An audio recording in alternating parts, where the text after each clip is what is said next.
What's going on, everybody, and welcome back to the Hangout spot where you already know it's real talk, boxing talk, live from my man cave. It's your boy Johnny, and I am your host for another edition of the Hangout Spot Live. This time, the Thursday night edition. Let's get ready to rumble! Let's go, champ! And I want to thank everybody for rocking out here with me on a Thursday night, and I appreciate all the love and support that you guys gave me last night, man. This is actually the third show of the week. I promise you we were going to start doing more shows, and we are delivering, man. We did a show on Tuesday, which was an absolutely amazing show. We ended up getting two guests. We had newly anointed WBA bantamweight champion Antonio Kingdom Vargas. He was in the building. That was absolutely an excellent interview. If you have not checked it out, make sure you go to the Hangout spot on YouTube and check that out. And then later on in the show, I opened up the phone lines, and we ended up getting 154-pound prospect Ebenezer Stuntman Griffin. He jumped on the panel. You know the deal. He's family here at the Hangout spot. He is 5-0, and he gave me his take on this whole T.O. and Boots situation. So again, if you haven't checked out that episode, make sure you check it out. And then yesterday was a banger, man. Yesterday was a banger. We had super flyweight title contender John Scrappy Ramirez. He was in the building, and it was an absolutely awesome interview. After that, we opened up the phone lines as well. So again, if you haven't seen any of the shows this week or last week, we had some bangers last week. Make sure you go to the Hangout spot on YouTube and check them out tonight. We got another excellent show in store for you. We have in the building flyweight prospect who is 1-0 to start her young, blossoming career. We have Amanda Sendejo from San Antonio, Texas in the building. She will be joining us in just a little bit. I had the luxury of meeting her at the Pro Box facility about a week ago when I did a live interview there with heavyweight contender Terrell Herndon. And she's got a big fight coming up next week, June 7th at home on a Pro Box card. This is going to be her second pro fight of her career. Promising future. So I wanted to get her on so that we can meet her. The family here at the Hangout spot can meet her. We're going to bring her in just a few minutes, but you know the deal. Before we get started, there's ground rules here at the Hangout spot, man. If you are watching this live on YouTube, make sure you smash that like button. The goal is to get this channel out into the algorithm of other boxing fans so they know we rock out weeknights, 9 p.m. Eastern Standard Time. We're also doing weekend shows.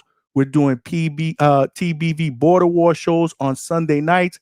And we're also doing fight recaps where we open up the phone lines. We talk about the fights and we vent. You know, we did that during the whole Times Square card. I went live after that and we just vented. We opened up the phone lines and it was actually a dope show. So make sure you subscribe to the channel. You know, throw a like, subscribe to the channel. If you're watching this live on Facebook as well, give us a like. Come on over to YouTube. Subscribe to the channel. More importantly, tell a friend, man. We are trying to turn this small train into a locomotive. In order for us to do that, we're going to need more passengers so that we can get the bigger and better interviews. And last but not least, you know the deal. Make sure the chat cooks, man. I want you guys to cook, get involved. But if you need to ask a question, again, I expect a lot of chat activity during this show because we're also going to open up the phone lines later on. If you want to get a question or comment in for Amanda Sendejo, the best way to be able to do that to make sure I see it is to super chat it because those come up as a starred message. So, of course, I will read those because it also provides your boy with a donation if you want to make any other type of donations via Cash App.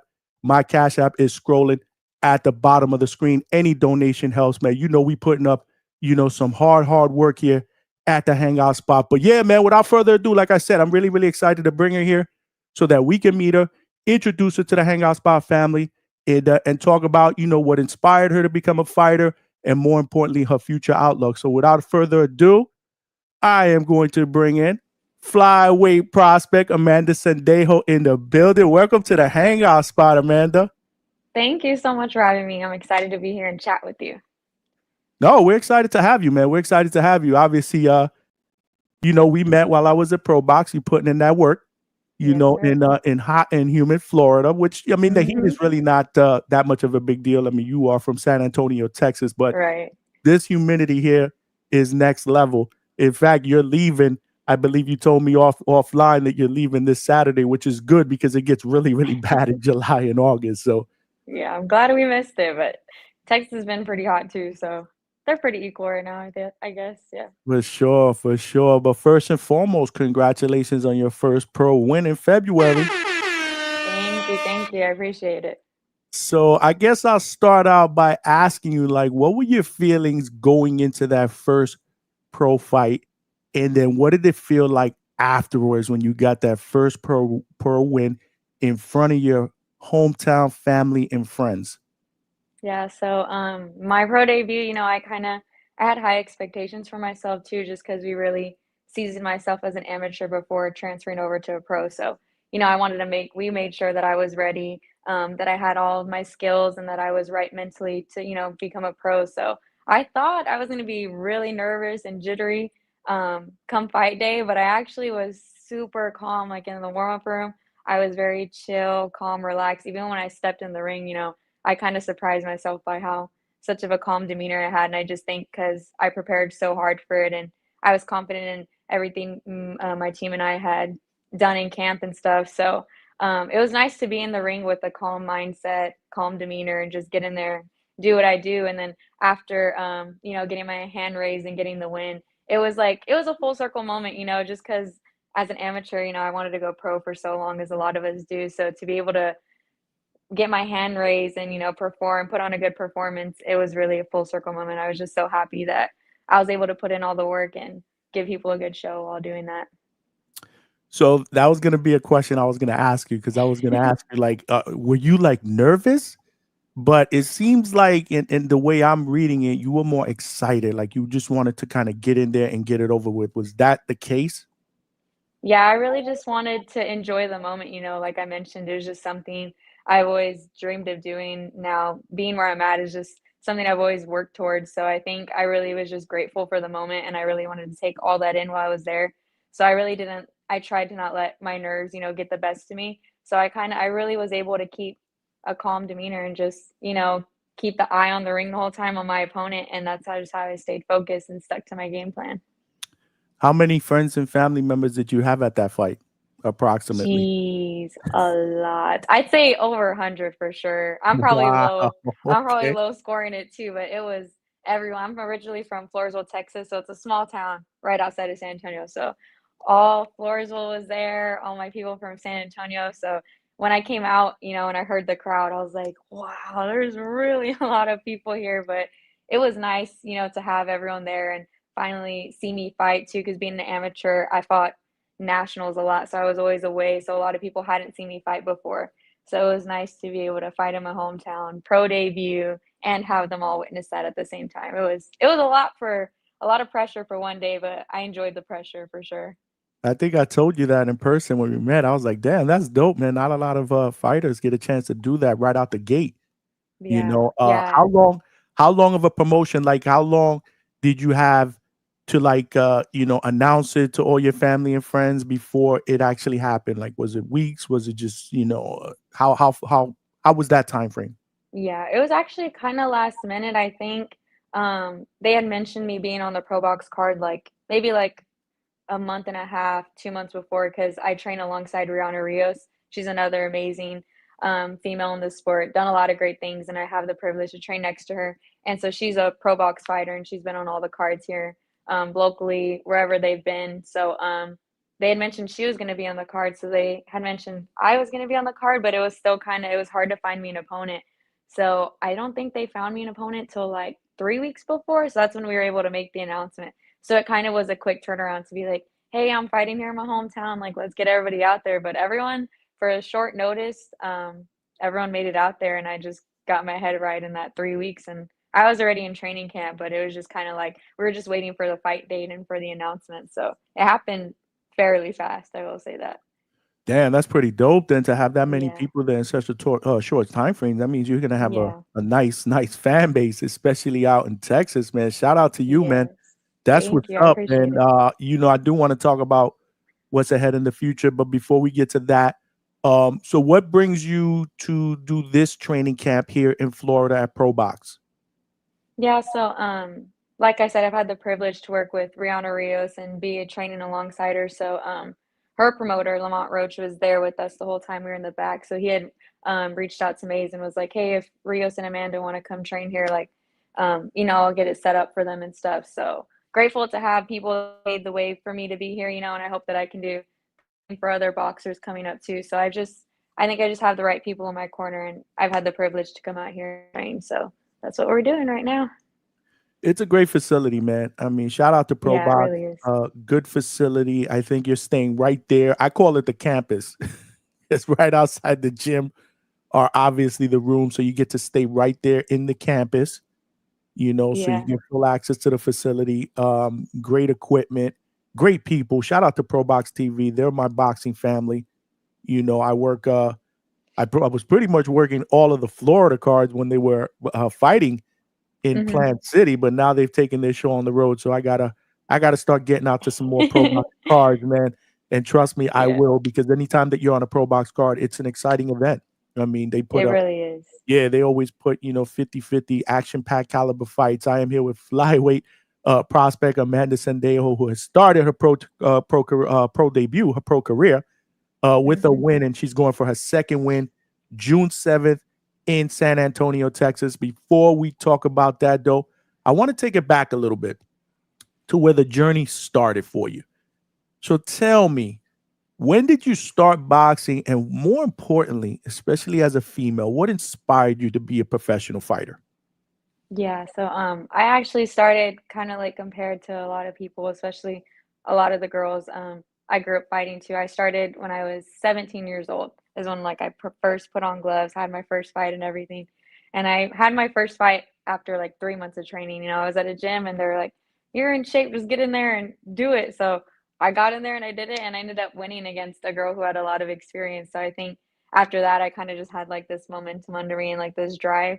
But I grew up with two older brothers, so that's really how I got into the sport. I'm the only girl, two older brothers. They were training, one of them competed, so I was just kind of little running around the gym. It's just something from, being younger, it's just something I've always remembered, and I've always just had a liking to it. I grew up playing basketball, track, cheer, so I was just always an athlete. So whenever I saw boxing, I was like, this is something like I want to try and I want to do. And then once I did it, I just fell in love with it. I really loved the idea of it's just you in the ring at the end of the day, and it's only you have to rely on. So whoever puts in the most work, skills added to that. But at the end of the day, it's like whoever has the most grit and determination is definitely going to get their hand raised. So I loved the idea and the concept of that, and it just kind of stuck.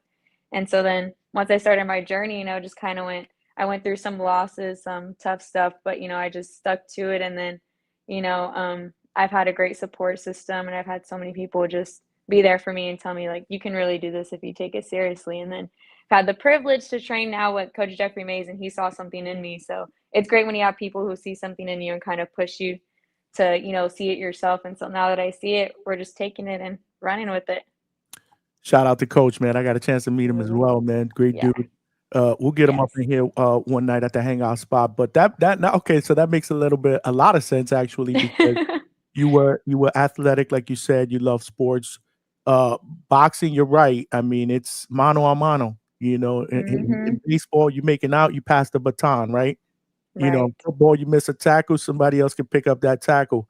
Right. But in boxing, it's all about you and that other Mhm. person, and you kind of control the outcome of your own destiny. The fact that you have two older brothers, that makes sense as well, right? Would you consider yourself like growing up like a tomboy?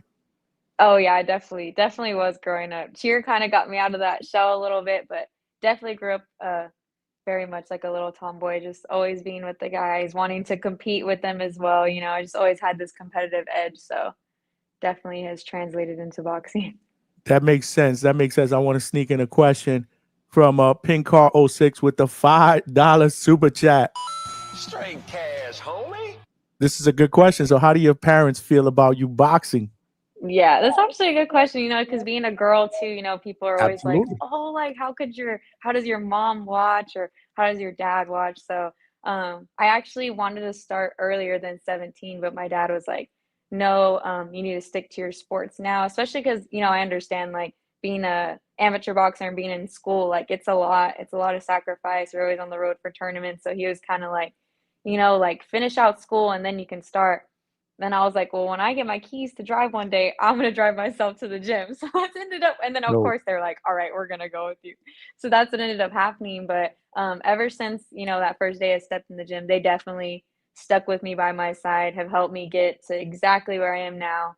And I would say they definitely do get nervous come fight day, but I think they know all the hard work I put in. So I think the fact that, my parents and my mom, my dad can see all the hard work I'm putting in, they know that come fight day, I'm gonna handle business and I can take care of myself. So they support me so much. So they didn't try to talk you out of it.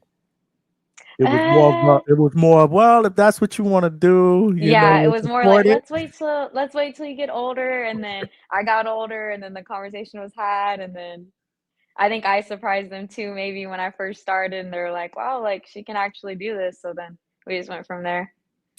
Dope, man. Thank you, Pink Call 6. That was actually an excellent question. Again, I'm here with Amanda Sendejo, who's 1-0 to start her pro career. So how long did you fight in the amateurs? Approximately how many fights, and what kind of accolades did you get as an amateur? I had 25 fights, being two that it was really hard to get fights. So the only time I would fight was national tournaments. So I think I went open. So to go open, you have to have 10 or more fights, correct? So I went open after like 6 fights, I think. So I was already fighting girls who had 80 fights, 40 fights, like way more than me. So I definitely got handed the L's a couple times there, just trying to compete with the best starting out. But it was the only way I knew I was going to get better, and the only way I was going to get any fights. So 25 fights. I started when I was 17. My timeline's a little like spaced out just because when I started, I was in high school. So I was in basketball and everything. So like I would take off of boxing to like do my sports, and then I would go back to boxing. And then it was just kind of a lot of back and forth. So then once I graduated high school, I was like, okay, now like I'm putting everything in my all the eggs in the basket to boxing. So that's what I did throughout college and everything. And then, yeah, 25 fights, and I won 2 national championships my last year of competing as an amateur. So, yeah, Amazing. And you also have college education, right? correct. Yes, sir. So what do you what you major in college? I went to the University of Texas at San Antonio, and I majored in marketing. Nice. Okay. Yeah. All Yes, right. sir. Setting yourself for life after boxing. That's what's up. Yes, That's always sir. the wise. I love to interview prospects that and I've interviewed quite a few, Mhm. that have college degrees, and it's important. It's important to make sure that obviously you stay up with the academics, because boxing is not going to last forever. Right, exactly, and that's what my parents raised me off of too, and then, I also was a first gen student, so I felt the need to, like, go out and get the degree and, just do it for all my family too. Amazing, amazing. We got Bry 745 that said, don't even have to see her fight, and I'm a fan Ah, already. thank you, I appreciate that. I do You are appreciate very, it. very easy to like, man. Again, very friendly. We had a good conversation at the gym. That's why I said I got to get you on here. My audience has to get to Yes, know sir. you again. I saw some of your amateur fights, and I saw your pro debut. A lot of potential. A lot Thank of you. potential. So the decision to turn pro, um, how did that whole thing come about? And are you officially fighting under the Pro Box banner? So, whenever I just been training for about 3 years with Coach Mays. We're going on 3 years together. So I was an Okay. amateur, and then once I started getting more serious, I was like, okay, let me go ahead and find a coach who's going to be able to like travel with me. I want to start doing like more nationally. So that's whenever I started. Me and Mays met, and we started going to national tournaments and everything. So he had always knew since I met him. Like he asked me like, "What's your goal?" So I told him like, I want to go pro and with hopes to becoming like a world champion. So he was like, "All right." So we trained, competed, lost, win, and then finally I was like, all right, Maze, like I'm gonna graduate college. Like this is what I want to do. Like I've been struggling through college, balancing work, college, and boxing, but like I'm doing all of this just so at the end of boxing I can have something to do. So he was like, no, I totally get it. He was like, but you need to get some national championships under your belt. He's like, we're gonna get you to the point where like you've competed as many girls as you can compete against, meet new styles, just kind of really box the best. And then he was like, and then if I think you're ready, we'll turn you pro, but definitely once you get a national championship. So I think after we had that conversation that year that came, I won 2. And then I was supposed to compete at the last one, but I had got injured. So after that, he was like, I think you're ready. So we transitioned into the pros, and I think we picked the perfect time too, with like the scale of what women's boxing is becoming now too. It's on a great scale. There's so many women that are just up and coming, and I think even in the next couple of years, it's going to be very. I hope it's very saturated with girls. You nailed it. I mean, you're here at the perfect time. I mean, I've had women fighters on, the show, and we give love, man. Shout out to the females, man. Yeah. I mean, they are doing it up in the sport of boxing, especially the last 4 or 5 years. I think I told you that at the gym. I was like, the females are not afraid to get it popping. They're not afraid to squabble. They're not afraid to go to unify, to go undisputed, man. Sometimes I look at the males and I'm like, what are we doing here, man? The What females are we are like, doing here? paving the The way. Like, we females are gotta, calling everyone out left and right, for man. real, they're not afraid. I mean, I had Franchon Cruz DeZern here a few weeks ago and accomplished. Obviously, she's a former undisputed champion, unified champion now. Right. Her first professional pro fight was against Clarissa Shields. Clarissa Shields. You see what I'm Yeah. saying? Like, who does Yeah. that? What male does that? So shout Yeah. out to the females. Yeah, I think you jumped on the scene at the right time. But yeah. So the reason why I asked you that is because this is going to be your second fight, under the Pro Box banner. So is this something that you're doing fight to fight, or is it some kind of a 3-4 fight deal or something like that? Yeah, so I definitely it's not anything set in stone or in writing or anything like that. But they were able to get me on the first one, thankfully, and I'm grateful for that. And so then yeah, I think they just like what they saw and asked me on for the second one. And then they should be here in Texas for the remainder of the year, hopefully. So God willing, I'll be on the next ones, however the outcome goes, which I'm pretty confident that it will go well. But other than that, it's just kind of fight by fight thing. The fact that they reached out to you again, and more than likely again, they see something in you, Amanda. Yeah, Again, sir. Pro Box's whole what can I say? Their moniker is, we don't want runners here. We want people that are gonna fight, Right. that are gonna entertain. So there's something there. So that's a big deal. That's why I asked you. This is your second time. Yeah, this will be the So second time. So that's pretty dope. I mean, shout out to you, man. Before I get to my thank next you. question, though, you got family out here. Tori Castillo, cousin. Aw, Bree and I all love the you, and cousins we are are in the so chat. proud of you. That is dope. Thank you. Love y'all, man. Tori, we appreciate you rocking out here at the Hangout spot on a Thursday night. We are here with a future star in the making, in my opinion, Amanda Sendejo, who is 1-0. If you haven't smashed that like button, make sure you do that. We're trying to get this channel out to other boxing fans, so they know we rock out weeknights 9 p.m. Eastern Standard Time. And please subscribe to the channel. And more importantly, pick up the telephone and tell a friend to tell a friend. This is how we do it up here at the Hangout spot, man. There are power in numbers, man. We are trying to turn this small train into a locomotive. We're at the prospect level, just like Amanda. So we are all growing together. But I got a $5 super chat from my guy, Mo Brains. Straight cash, homie. Good evening, Amanda. Women's boxing is on the rise, just like what we said. Are there any women boxing greats who have served as an inspiration for your style and or your career? Mo Brains actually stole one of my questions, but that's okay, because it's all about my people. It's all about my family. Go ahead. That's a good question too. Yes, Yeah, I absolutely. Go appreciate ahead, the take it question. away. That's a good one. I think at the end of the day, there is people who inspire me for sure, but I definitely have my own style, that I like. I think will definitely adapt and change over the years. There's people I love watching. I love Sinisa Estrada just because she was at my weight class and everything she just did for the women's sport, especially for the lower weight class. Not too many people talk about women's low weight classes, but they're the ones that are the speedy, fast, get in there, bang it out. So I'm grateful for everything she did. And then our top ones like Amanda Serrano, Katie Taylor, Clarissa Shields, they have paved the way so much. So it's amazing to have women that are really not only just amazing women athletes for boxing, but athletes as a whole, like they're big in just the sports world in general. So I'm just grateful that they've all paved the way. And I think the main thing I take away from all of them is just what they've done for the sport, the way that they give back, they help out the amateurs as much as they can. So just grateful for all that.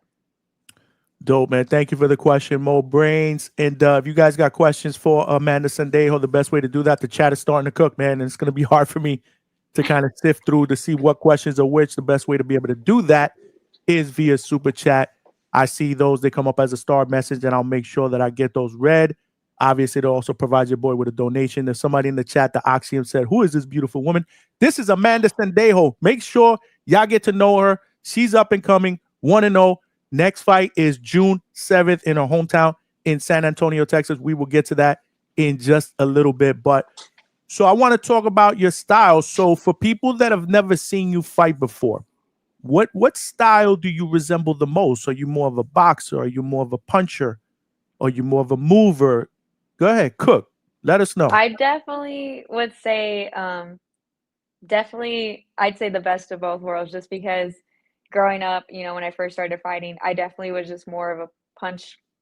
You give me one, I'm gonna give you one back, the Mexican style. And then I met Maze, and he touched me up a little bit with Rove. Like, there was times where I would box, it just wasn't perfected. So he really perfected my boxing, staying long. I am a little taller for my weight class, so I've always been able to stay on the outside, but May's definitely perfected that, and we've been working on that. So definitely when you see me fight, it's a lot of speed, a lot of punches, definitely box a lot, but then, once I feel that I've beat you at that outboxing, I'll definitely take it to you on the inside too. So just kind of adapt while I'm in there.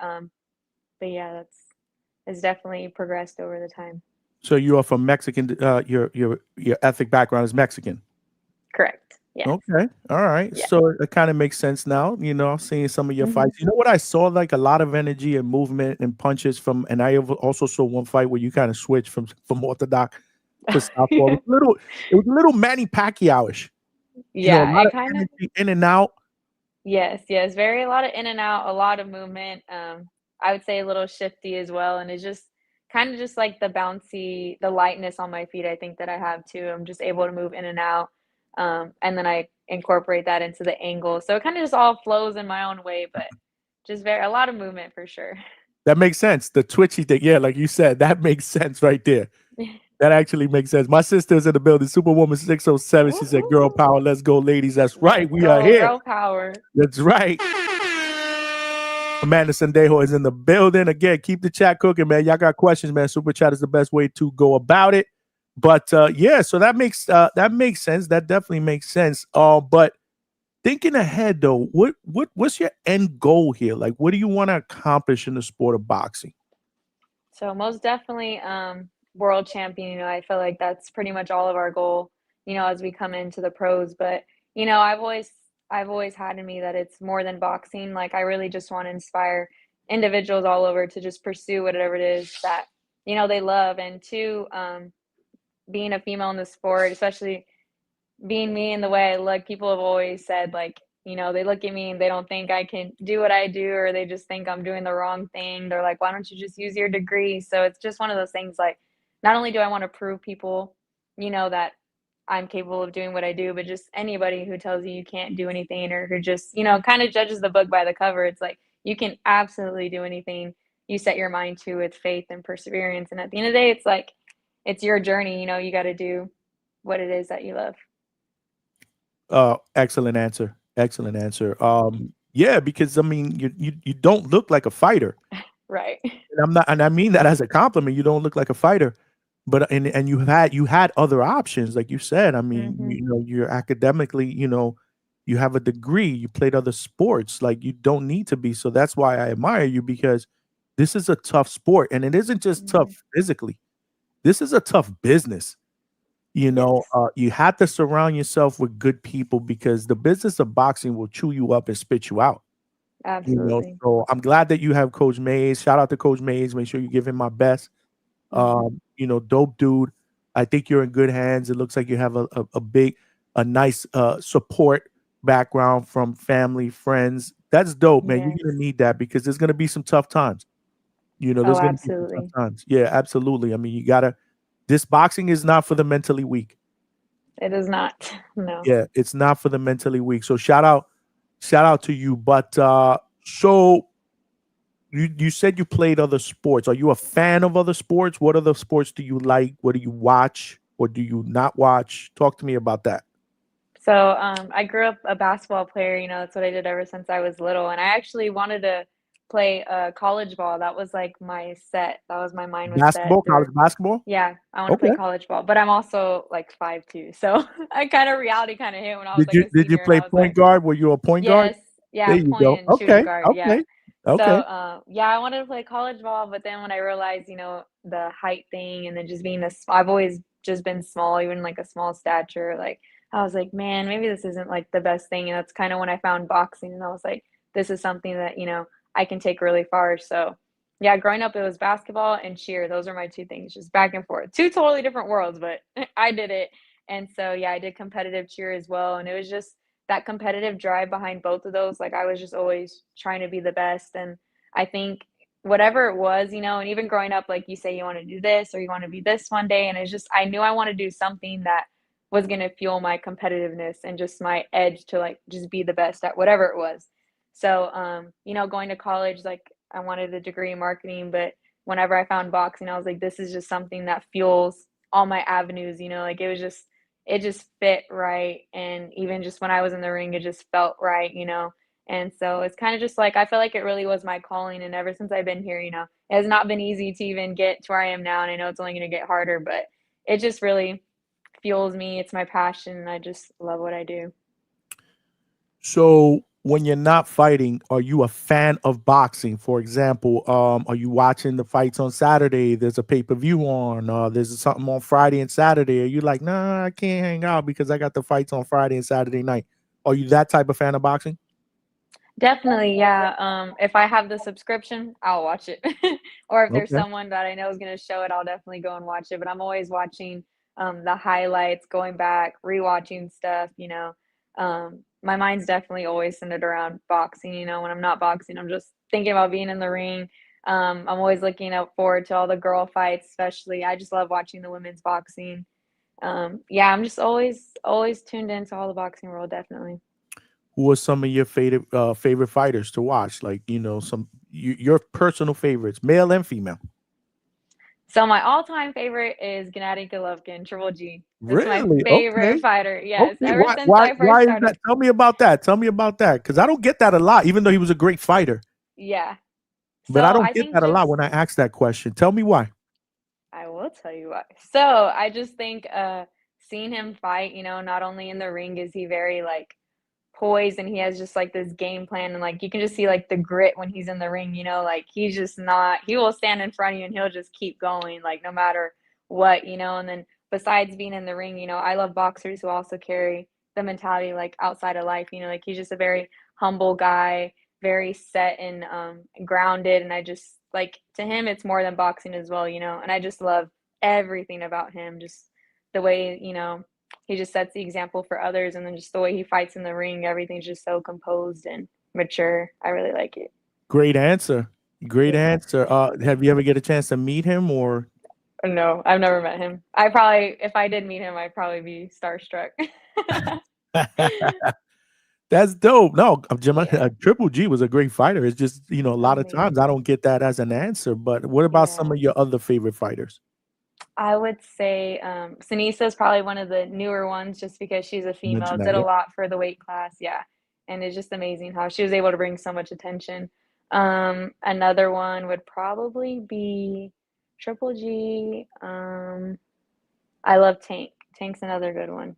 Okay. Yeah, I've always liked Tank. He's just his ring IQ is just next level, and it's just enjoyable to watch because no matter like he always has an answer for something. So I just really enjoy watching him. He definitely puts on a good show every time. What did you think of that last fight against Lamar Roach? It was good. I knew it was gonna be a good fight too. And Rihanna Rios, she trains alongside him and everything, Roach. So Mhm. I knew he was definitely someone that like he definitely was the underdog. I don't think anybody thought he was gonna do what he did. And I was like, oh, I think he is, man. Like he's I a was one of pretty those. solid dude. And I love Roach too. You can tell he's very humble. Great guy. Um, Yep, I Comes met from a him good before. place. Mhm. Yeah, and just boxes. He's not too much like out here doing too much. Like he just does his thing when he gets in the ring, and he seems like a really cool dude. Definitely a great fighter. That was a good fight. Who would you have Dang winning good though? fight. Ooh, I don't know. I think Roach definitely had more moments, maybe. But I Right. also think Tank also had some really good moments. It was definitely really close, and I guess it was just whatever the judges were looking at, but to see, the underdog do more, it makes you wanna, like, be like, "Oh, yeah, he got it," 'cause, we've never seen anything like that before, People are seeing Tank do the same thing, shows up, does what he does, but to see someone, like, come up like that, it's just like, give him the win." He fought in the pocket, and usually guys Yeah. don't fight Tank like that in the pocket. I mean, No, there he was took it to him. he was Definitely he took it was to him. comfortable in there. Yeah. Did you what about the whole knee thing? What'd you think about the whole taking the knee Ah, thing? that's crazy. I saw and I even went and watched highlights, like, I deep dove into that, I went down the rabbit hole, looked at everyone's opinions, but I just think as a professional fighter, you should know that if you take a knee, that's taking a knee, Yeah. versus trying to use an excuse for it, but I mean, it could have been something in his eye, I don't know. I like Well, you product know what does it's burn like, in the right? eye, but Yeah, yeah. as Well, a girl, there was grease in yeah, his eye, and yeah, so have you had your hair braided like that for fights? I know. So is that yeah. something that would happen? I'm like, there's been times where like I've had certain product in my hair just when I'm working out, like whether it's like certain gel or whatever, and it does burn in your eye. But I feel like being in a big fight like that, I don't think I would take a knee. I would just kind of like, I don't know what I would do, but I don't think I would like take a knee or do something crazy. I would just wait till the round was over and then be like, yo, there's something in my eye. It's So hard. It's hard. Yeah. yeah, no, that's dope. That's dope. Supposedly, they're supposed to be fighting the rematch. I don't think it's been officially announced, but they're saying that August 16th it might go down. What do you think happens in that second fight? Do you think that was, Shoot. do you think that Tank was taking him lightly? Do you think Roach just has his number and this time he beats him, you know, uh, instead of going the draw? What do you think? I think it's gonna be I feel like they're gonna come back even harder. Tank too, just because he's a vet, he's very seasoned, and he has a high ring IQ. So I think he's gonna know exactly what he needs to work on to get back. Even if he did look at Roach and took it a little lightly, I feel like this time he's gonna come back even harder. Like we might see a different Tank, and I think he's definitely capable of it. And Roach too, I think he's gonna step it up 5 more notches. I know he has more notches too. So I think it's gonna be probably I don't even know, man, because they're just both seasoned vets that their ring IQs are like they're gonna have answers for what they didn't have answers to the first time. I gotta be honest, I wasn't really looking forward to the first fight because I was one of those. I was like, oh man, another guy moving up a weight class. Tank's done this before. Yeah. He'll cook in the beginning. Tank will download the data and eventually, break him down and take him out of there. And Roach obviously proved me wrong. I was eating crow. Yeah. I had to fight a draw, but if they would have counted the knockdown, I had Roach winning the fight. So I was totally wrong. I wasn't afraid to admit it. But this fight, I'm looking forward to now, which is crazy. Yeah, I think the hype for this fight is gonna be even bigger, and I think they're both gonna really take it to each other. So I don't even think I could say who's gonna win. I just think they're both gonna perform at their best for sure. What about Crawford and Canelo? Ooh, I'm a big Crawford fan. So, Okay, I I love like Canelo Crawford. too. Yeah, I love Yeah, yeah. Canelo, but, definitely a big Crawford fan, and I had the pleasure of meeting him. I just took a picture and shook his hand at nationals one time. So, Nice. ever since I Good, met him good. too, I was like, "Man, I met him," but I think this will be the first time Canelo's meeting someone who has the high ring IQ, knows how to move with someone who's gonna be just as good as him in front of him. So, I think it'll be interesting to see what Canelo's gonna do with someone who's gonna be able to sit there, not only take the shots, but have answers to all the Canelo shots too.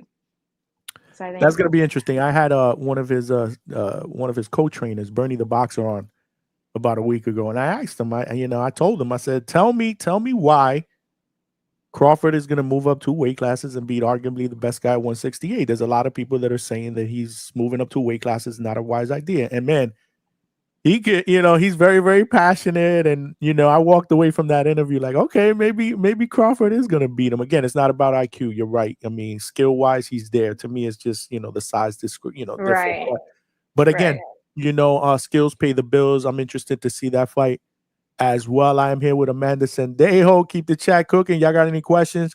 Throw them in the chat, man. But yeah, so what do you like to do outside of boxing? What are your hobbies when you're not boxing? What do you like to do? That's funny because I don't really do anything else. People always tell me, like, "You need to No, find a no, you can't tell hobby." me I'm that. like, You got it. You can't do boxing I 24/7.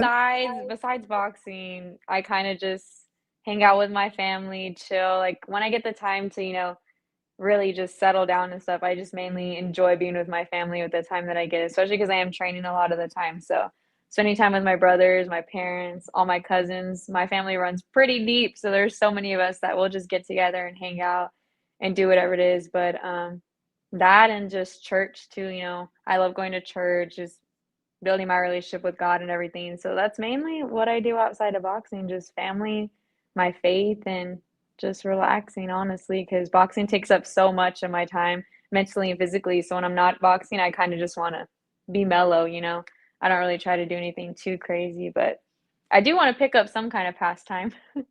No, I mean, you answered that correctly. I mean, boxing is very strenuous. It takes up a lot of time, but sometimes, it might not be a bad idea to pick up something that just totally gets you away, Yeah, yeah, from definitely. boxing and the whole rigorous training and stuff like that. Speaking of training, like now that you're, a professional, what would you say is the biggest difference between being an amateur and a pro? Besides the skill level, obviously, of the opponents that you're facing.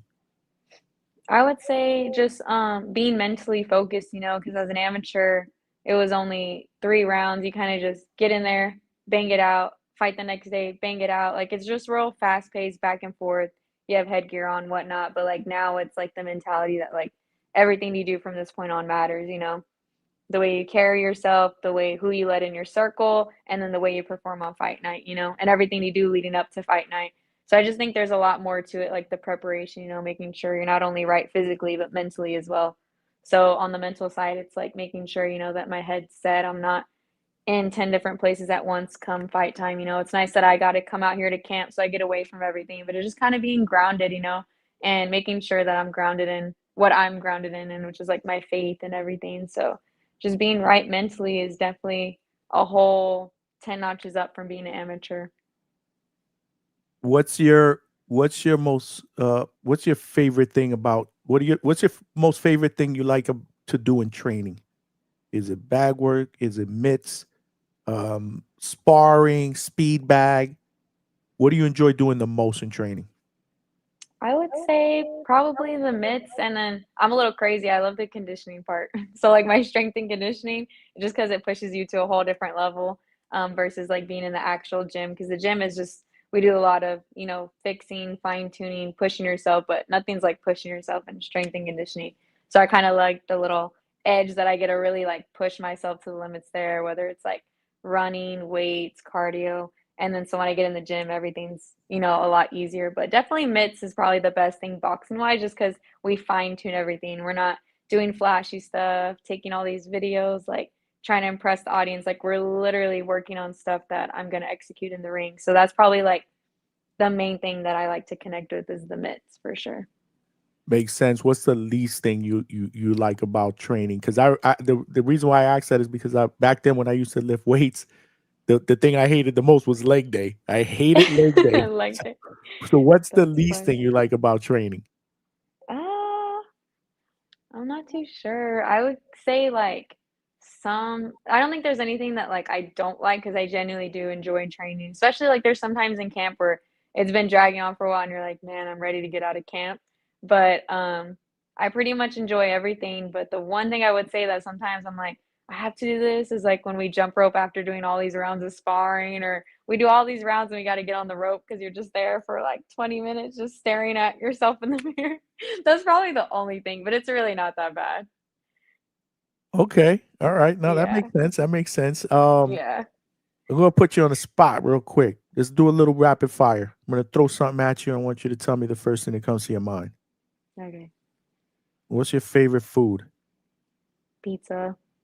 Pizza. Okay. I Have you love ever had New pizza. York pizza? I have. I went to New York one time. We had I think it's like, how much is it? Like the ones on the corner? It's like a couple bucks Well, maybe. I don't know how much they are now. When I lived in New York, yeah, they were What? a couple bucks. They're probably more expensive Yeah. now. I went a while back, but it's probably like right around like COVID era a little bit. But yeah, What'd I you would just think? go What there. what what'd you think? It was good. It was really good. It actually was like I didn't think it would be as good as people said it was, but it actually was I would go to New York just to get pizza. That's why I asked, because let me tell Yeah. you something. So I was born and raised in New York. I live in Florida now, and if people ask me, top 3 things you miss about New York City, because I don't miss a lot about New York City, Mhm. pizza is one of them, man. You just Pizza. can't find New York style I love pizza. pizza. I love pizza too. That's such a great answer. So what's your favorite music genre? Ooh, I'm gonna be honest, I really do listen to a lot of everything. I listen to a lot of country. The rap I listen to, it's old school rap, so like 50 Cent, Young Jeezy, those are my favorite. A lot of classic rock. It's just a lot of stuff I was raised off of. Having 2 older brothers, it was a lot of old school rap. So my dad, classic rock, country, my mom, like it's just kind of stuff I grew up with and that I still enjoy to this day. So But what about like to get you like focused, like in training or running? Is there anything your go-to to kind of get you like in the mood to like, hit the bag? yeah, 50 Cent for sure. Oh, And all okay. my coaches know. They always put it on every time. Anytime Okay. I'm in the gym, they play the 50 Cent. So gotta have 50 Cent on when I'm in the gym. So again, I guess this leads into my next one. I don't know if you're gonna pick him again, but I was gonna say favorite artist. Favorite artist, 50 Cent would definitely be up there. 50 Cent, Young Jeezy, probably a couple of country artists, and then I love Machine Gun Kelly too. A little bit of like alternative. Yeah. Dope, dope. Yeah. Favorite movie. Oh, I love The Hunger Games. That's my favorite movie. Okay. The little series. You seen The Hunger Games? I haven't. Yeah, no, I'm bad with that. Oh, it's good. It was super popular when it did come out, so yeah, a No, I good know it was, series. man. I'm just bad like that, man. With all I got going on, I want to, but just never gotten to that point. But I Yeah, gotta check it out. I gotta check it out. So what about your favorite actor or actress? actor, actress. I love Adam Sandler for sure, Will Ferrell, and then actress, Jennifer Aniston, Sandra Bullock. Those are like all my favorites. Awesome. Give me one hidden talent Hidden that people talent. don't know about Amanda Sendejo. One hidden talent. Ooh, I don't know if I have one. Let You me gotta think. have one. Hmm. I don't think I have a hidden talent. Um, no, I don't think I have hidden talent. Okay. All It right. All would right. have to, yeah, it would just be like something like it would have to just be something in sports. Like people don't think I'm a fast swimmer, but I can swim really fast. Okay. So I'd be like, give me a pool. Okay. Okay. Yeah. Uh, what's the best piece of advice someone's ever given you? I would say the best piece of advice would just be something that pertains to me in a lot of things I've gone through, but just always hearing that, things have to get sometimes things get uglier before they get better, and it'll always pass, like you may not know what's happening right now, but in the future you will see. And that comes off of, faith too. It's like you may not see what's happening right now, but you will understand in the future. And there's been so many times in my life where that piece of advice has just came up and it's like, wow, like, you have that full circle moment. Like you might have thought those were the worst times, but it really brought you something better that you would have not imagined in that moment. Amazing, amazing. And Terrell Herndon, man, he's got a big one on June 27th, man. Are you gonna be there Yeah. for that? I don't know. I would like to be. It just depends, what I have going on after the fight and whatnot. But I would love to be there. But I'm excited for him for sure. It's definitely an Same. amazing opportunity. Same here, man. Shout out to my brother Terrell, Two Real Herndon. If you're watching, salute to you, my brother. You are family here at the Hangout Spot, just like Amanda Sendejo. She is a sister. Thank you. She my sister, man. I love it. I love it. We got my man Z Pacino with the $5 super chat.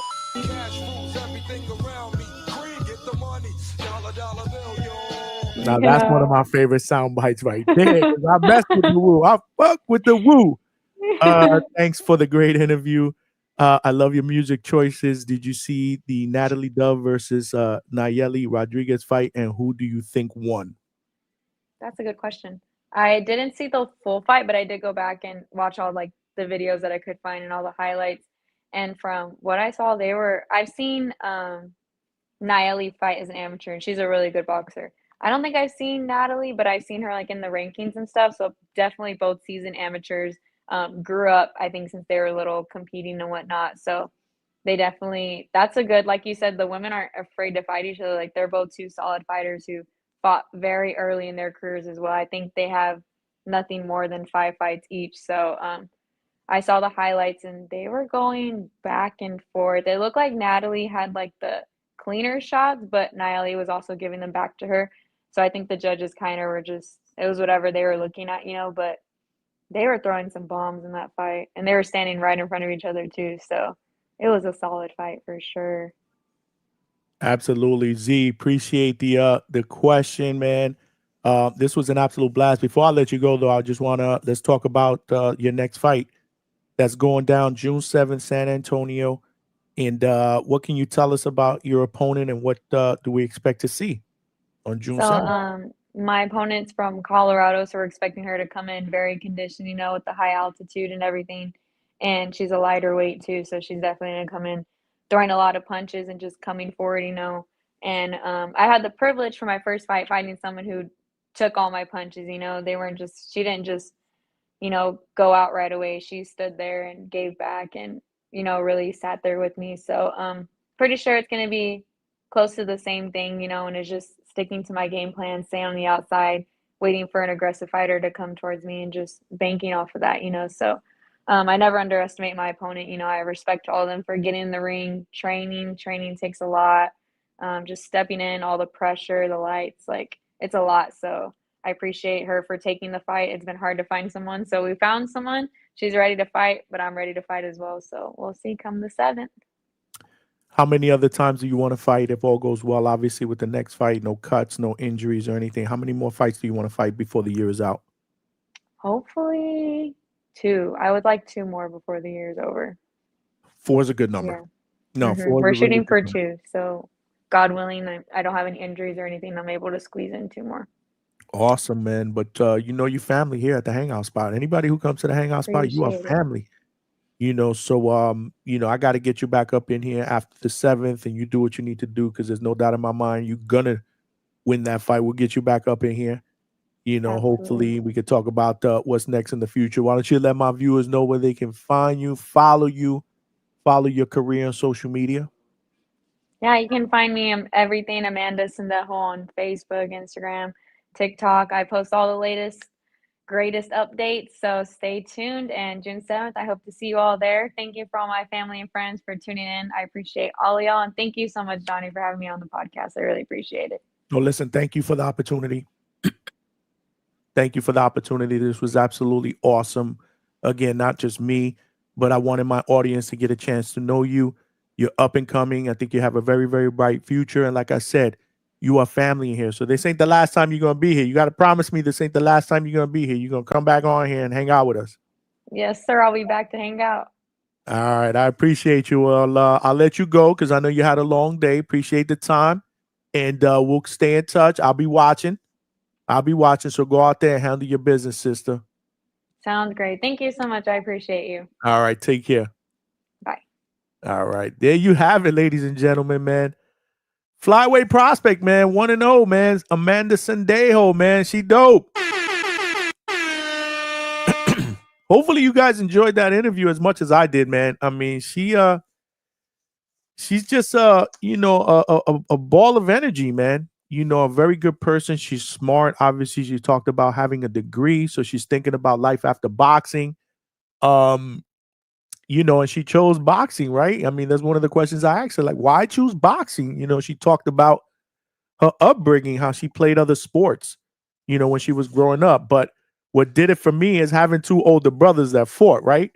So, you're the little sister, you're growing up with 2 older brothers. I asked her if she was a tomboy. She said yes, which doesn't surprise me when you grow up with brothers, that are athletic and want to fight and do all that stuff. So dope interview, man. I wish her nothing but the best. Like I said, I had the chance to meet her at the Pro Box facility about a week and a half ago. Was it a week? Damn, time flies when you're having fun, man. And trust me when I tell you, I am having fun, man. I love doing this. I love coming out here doing these lives here at the Hangout spot, and I love, more importantly, doing it with my family members, because y'all ain't community members, y'all family members. Shout out to y'all. But yeah, man. And we spoke. I'm glad I had a chance to get her on so that the family can meet her. And nothing but the best for her. June 7th, she will be on that Pro Box card, San Antonio, Texas. Y'all already know how I do with Pro Box, they family. So make sure y'all go and y'all support, check her out, follow her on social media, man, and show her some love, man. Show her some love, as well as my man Terrell, Too Real Herndon. If you're watching, champ, appreciate you, man. Dope interview with him live at the Pro Box facility. Y'all know he's going to be fighting Deontay Wilder on June 27th. And, he's looking to shock the world, because he was put up there as a sacrificial lamb. That's what we talked about. He know the deal. He know what he's up against, but he's got an opportunity to shock the world. So, I love upsets, man. If you know me, I love upsets. I love to root for the underdog because I was an underdog growing up. You know what I'm saying? And, there was no quit in me, man. Just like there's no quit in me in this podcasting game, bro. We are going to win. Right now, we in the prospect level, but we will be a champion one day. You best believe that. Let's go, champ. My man. But yeah, man, thank you for those that send out super chats so far. But I'm not going anywhere, bro. I'm not going anywhere. Hopefully, y'all not going anywhere either. I don't know if Ness is off or not, but welcome aboard if you were watching the Boxing Voice evening show. We are just getting started. I'm going to be opening up the phone lines because there's a lot of shit going on in the world of boxing, bro. There's hella shit going on in the world of boxing, man. But who we get in the chat, man? Z Pacino, I saw you, bro. Appreciate you. Mo Brains, I saw you. Great interview tonight. My brother, I appreciate you. But like I said, man, it takes two. And tonight, like always, I had a really good dance partner.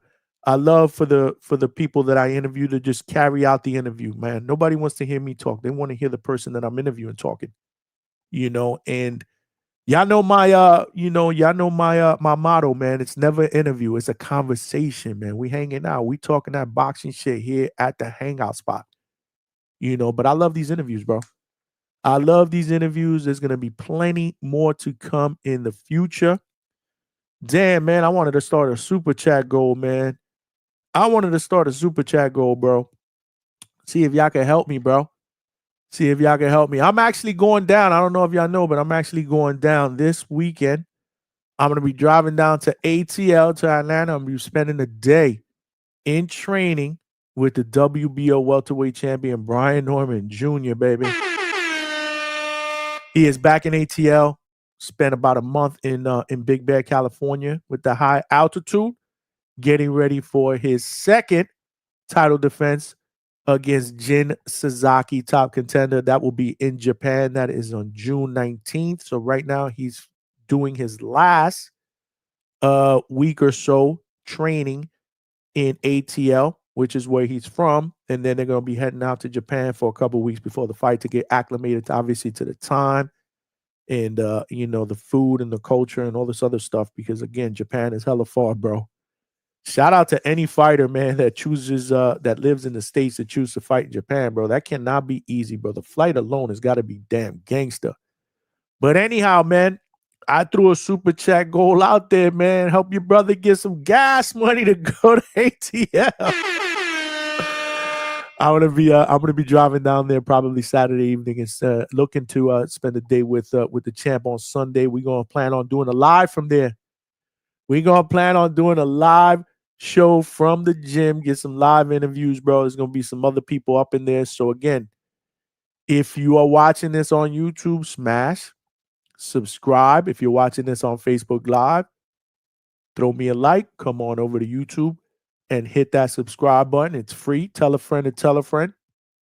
There are power in numbers. I want to have a big turnout on Sunday when we are live in ATL. We'll figure it out, man. We'll take the laptop there. We'll take the equipment. We'll figure it out, bro. But the goal is to take the Hangout spot to the road, bro. We ain't doing Florida no more. We taking the Hangout spot out in the road in 2025 and beyond, bro. We're going to do boots to ground live fights. So I'm looking to work some fights outside of Florida. You guys know the deal. I love doing the media creds and getting those those interviews, boots to ground, so that I could provide y'all with that type of content. The interviews are my bread and butter, whether they're here in the studio or whether we're out in the fights. This is how we do it up. We're only going to get bigger and better. But again, there's power in numbers. You know what I'm saying? So subscribe. Right now, I'm less than 100 subscribers to my next goal of 2,000. And we've only been doing boxing for about a year and 2 months, man. We're off to a quick start, but it's only going to get bigger and better from here. But again, man, tell some people out there, man, to subscribe to your brother, man, here at the Hangout spot, so we can get to that 2,000, bro. Because this is how we doing it up. In 2025 and beyond. Alberto, que lo que, me Johnny, what's going on, Alberto? Appreciate you, brother. Appreciate you. We got the Natural. What's going on, my man? Thanks, Amanda. Good luck. That was a dope interview, man. If you guys are just tuning in, man, you didn't get a chance to see that interview. Make sure you check out that interview as soon as this live show is over. It will be right on the YouTube channel, The Hangout Spot. Check it out. It's a must-see. While you're there, call somebody and say, yo, you need to check out this interview and subscribe to my man, Johnny. But also check out the interview with Scrappy Ramirez yesterday. That shit was dope, man. We had a blast, man. Scrappy is my guy. Shout out to Scrappy. And shout out to my people at whatsyourhustle.com. My man, Johnny Dela Cruz, the CEO. Y'all already know, man. We sponsor. Here. This dope-ass shirt right here. Let me show y'all this shirt real quick. I hear what you are saying, but I really just want to talk boxing. Look at this fly-ass t-shirt, man. Fly-ass t-shirt, great material. If you want this t-shirt or any of the other t-shirts that I've been rocking, or you want, something from the Two-Tone to Superstar, line, check out whatsyourhustle.com. Scrappy Ramirez also has a clothing line there as well. Who knows? Maybe the Hangout Spot will have one soon. Who knows, bro? Let's see, but we got to keep working for that. We got to keep working, and y'all got to help me out, man. Y'all got to help me out. So if you want one of these dope-ass t-shirts, I got t-shirts up in there that are dope. Y'all have already seen the Tank t-shirt that I got. I just got my hair done 2 days ago. Yesterday, I had the Scrappy t-shirt. The hat. They got joggers. They got hoodies. I mean, they got it all. Make sure you check out my people, man, at whatsyourhustle.com. Right here, shop whatsyourhustle.com. And the best part about it, you use discount code The Hangout Spot in capital letters at checkout, and you get 15% off your order. My man. Let's go, champ. Hook a brother up. You know what I'm saying? It's all about the sponsorships, man. As I grow, we all grow. You know what I'm saying? Bigger and better content. You know what I mean? So make sure you check out my people at whatsyourhustle.com. The Nigerian Nightmare's in the building. Appreciate you rocking out with us, my brother. Mexican Boxing, what's going on, man? Let's go, Perez stopping Xander. Yeah, let's talk about that, bro. Let's talk about that. In fact, you know what? Thanks and much success, Z Pacino. Appreciate you, but I think that was for Amanda. Absolutely, much success to her as well. You already know how we do, but you know what? This is how we gonna do it up here. Let's open up the phone lines and let's talk, man. Let's talk, because there's hella shit going on, man. Xander Zayas is getting his first opportunity at a world title at 154 for the vacant WBO 154-pound title. He's going against Jorge Perez, who is 33-4 with 26 knockouts, a 79% KO ratio, coming off a big split decision win against, Charles Conwell, man, which is nothing to sneeze at, bro. In an upset. I don't think any of us saw that coming going into that fight. I know I did it, man. I was very, very high on Charles Conwell. In fact, Charles Conwell is a fight that I envisioned Xander Zayas, going up against, possibly for, a title down the road, or it could have been this one that Conwell had won. So, I think that's going to be a very, very good fight. You guys already know how the whole Puerto Rican and Mexican, rivalry is in boxing. They never disappoint. So you got that going on. Jaime Munguia testing positive for steroids, bro. A PED. It smelled like a toilet full of nasty ass shit, okay? That's exactly what this whole shit smells like. And to make it worse, Jaime was clean until he joined Camp Canelo and Reynoso, bro. Nasty. This is nasty. Bro, how coincidental is that? That once he joins Canelo's team, this dude pops for a PED, bro. That shit is a 2-pack of ass. Shout out to my man Two-Tone, man. I don't like the copy, but I had to get that soundbite because that soundbite is dope. But Two-Tone, my brother, bro. Two-Tone, my brother. My man. I mean, this is nuts, bro. Jaime Munguia pops for a PED. You got this weekend's fights. I don't know if you guys saw the final press conference today. Caleb Plant, Armando Rendesis, Jamal Charlo, my man Thomas Cornflake Damana. Final press conference. Tomorrow's obviously tomorrow will be the win, and then they are going to go to battle Saturday night from the Michelob Ultra Arena in Vegas. Is going down. PBC, Amazon Prime. That is going down this Saturday. But I'm in such a good mood that I need to get my family up involved in here. Hold on a second. Let's get the family up involved in here, man.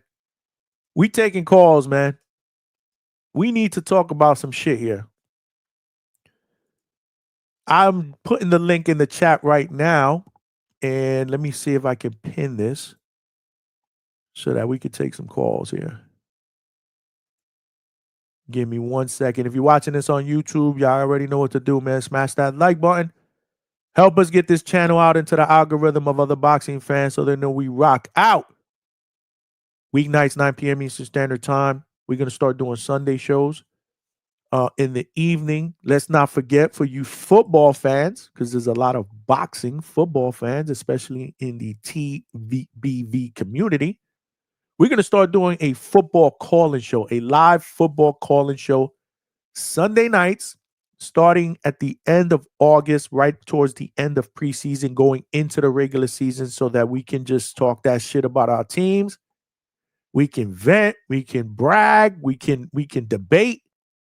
I mean, I may bring if you a Chiefs fan and they just beat the Raiders, I may bring in a Chiefs fan and a Raider fan to just debate for a bit. I mean, we're going to be doing all kind of shit. I'm trying to set up the logistics now so that we can make it work. But we're going to throw in a football show because a lot of the boxing community has been reaching out. They know I love football. Like, let's do some football too. Like, boxing ain't going nowhere. We're still doing our live shows during the week. We're still doing our interviews. That ain't going anywhere. But we're going to mix in a little bit of football too, man. It's a good idea to get some football fans up in here too and hopefully convert them, if they're not boxing fans, and bring them into our boxing family here at the Hangout spot, man. Bring them here at the Hangout spot, man. But we got callers, man. Let's go out to the phone, man. First and foremost, we got my man Jersey Bob in the building. What's going on, Bob? What's up, man? How's it going? Chilling, man. Talk to me, bro. Yo, man, I gotta go and talk about Caleb Plant. Okay. He was talking to Dan Raphael. You gotta listen to it. He's talking about how he's a titleist at 168 from the Trevor McCumbee fight. I He's saw like, that. he got an interval. Then he's like, oh, I want to fight for the regular. And he said, after I get the regular, I want to fight for the super. I'm like, what are we talking about? This should only be one belt. My man was talking about fighting for 3 belts for the same organization, man. That's ridiculous. I was like, yo, this is crazy that he's talking like this. But I don't know, man. You fought Trevor McCumbee and you claiming you're a champion? Come on, man. He's better than that. I wouldn't be claiming that belt. I'm being serious. I wouldn't be claiming that belt. Canelo is supposed to be undisputed. Bud and Canelo fighting for undisputed, and he talking about I got a belt. I'm defending my belt. What's going on, Johnny? Talk to me. I don't know, man. This whole belt deal in boxing, man. That's one of the reasons why I wanted the WBO president to join us, man. I'm still trying to set that up. Again, he's got a busy schedule, but one of my questions is going to be like, what is the necessity for all these damn belts? This is the reason why I feel like boxers don't value a belt anymore, because there's just so many, bro. They make up belts, bro. They do, man. Bro. And it's why people don't take boxing seriously, man. Facts. I mean, people are talking about Rolly is a champ. Rolly's not a champion. They told me he's a 147-pound champion. It's crazy. That's another made-up belt that they made up because they, the whole thing was everybody thought Ryan was going to win that fight. Yeah. So,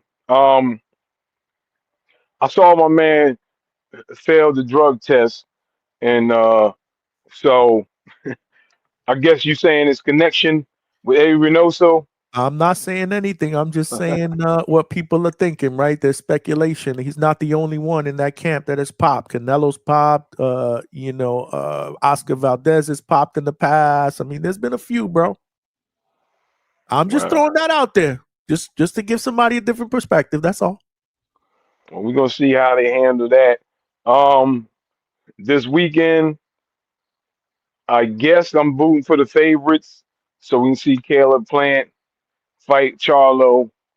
But I mean, I wouldn't mind Cornflake beating him. Not that I think Cornflake is a great fighter, but I just wish Charlo would go away, honestly. So I got root for Cornflake. I have to, man. I just want the Charlo brothers gone. I'm different from I want a lot of these older guys gone. I don't want to see Manny Pacquiao. I don't want to see that fight. Now, will I watch it? Yeah, I watch all the boxing. I don't want to see him. I don't want to see Errol Spence again. I don't want to see the Charlos.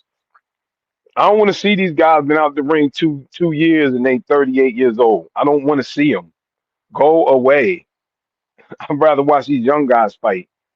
I mean, for Manny Pacquiao to get a title shot, we talked about this. Another one is ridiculous. For him to be ranked is ridiculous. And it's why if anybody's like boxing's a joke, all they gotta do is bring all this stuff up and they do Johnny boxing's a joke.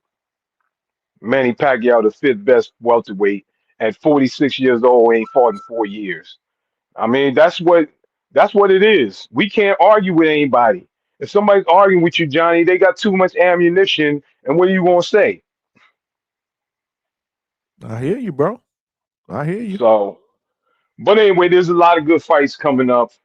Um, Tio, I don't know what's going on with him, man. Maybe I don't know what's up with him, man. He on drugs or something? What's up with the boy? I stopped trying to figure T.O. out a long time ago, Bob. I ain't going front. Oh, I'm gonna be off of this. Why did he attack Turkey? I don't even know. Maybe can you explain that one? I don't even know why he went at Turkey. I don't get it. But all right, Johnny, man, thanks for letting me get on. Nah, you family, Bob. You know the deal. You're always welcome. I'm not sure, man. I mean, again, I'm taking calls, man. Maybe y'all can call in, man, and give me a take on T.O. I mean, there's a lot of shit to talk about. Again, let's get involved, man. I just threw the link out there, man. Call in, man. We ain't going nowhere no time soon, bro. We working overtime tonight, bro. We are working overtime. Hopefully, if you guys didn't get a chance to see that interview with Amanda Sendejo, who is 1-0, prospect, bright future, make sure you check that out after this show is over. Great interview. The interview with Scrappy Ramirez yesterday was dope as well. I mean, we try to do it up here at the Hangout spot with our interviews, man. But let's call in, man. Hella shit going on. Munguia popping for PEDs. We got this weekend's fights. We got Xander Zayas that's going for his first world title at 154. Let's talk about it, man. I just put the link in the chat, man. Call in. But right now I got my man Mo Brains in the building. What's going on, Mo? Talk to me. Hey, what's up, Johnny? I'm on the road, so if my connection sounds spotty or something, that's why. But I'm going to start off talking about the Munguia thing. And this is going to sound kind of harsh, bro. But I'm not like these other Mexican fight fans where it's like, oh, just because he's Mexican, I give him a pass. Nah, fuck that shit. I'm harder on these dudes because I know how great Mexican warriors can be and what great Mexican warriors are, who they are. So with the Munguia thing, you know what? He's a fucking disgrace. And I'm fucking disgusted. I'm like, I had it up to here with this dude as a fan, where it's like, I'm ready to, like Tone says, pack this motherfucker up and get him out of boxing. This shit is fucking disgraceful, bro. You get KO'd by a guy who shouldn't be anywhere near on your level. You leave to go to a different camp, put up a mid-performance, and now you pop. And the worst thing, the most insulting thing is like, bro, you took, if it's true, you took steroids to give us that performance? You didn't even knock him out? Hey, that Saras dude made a bag off of him. He starched his ass.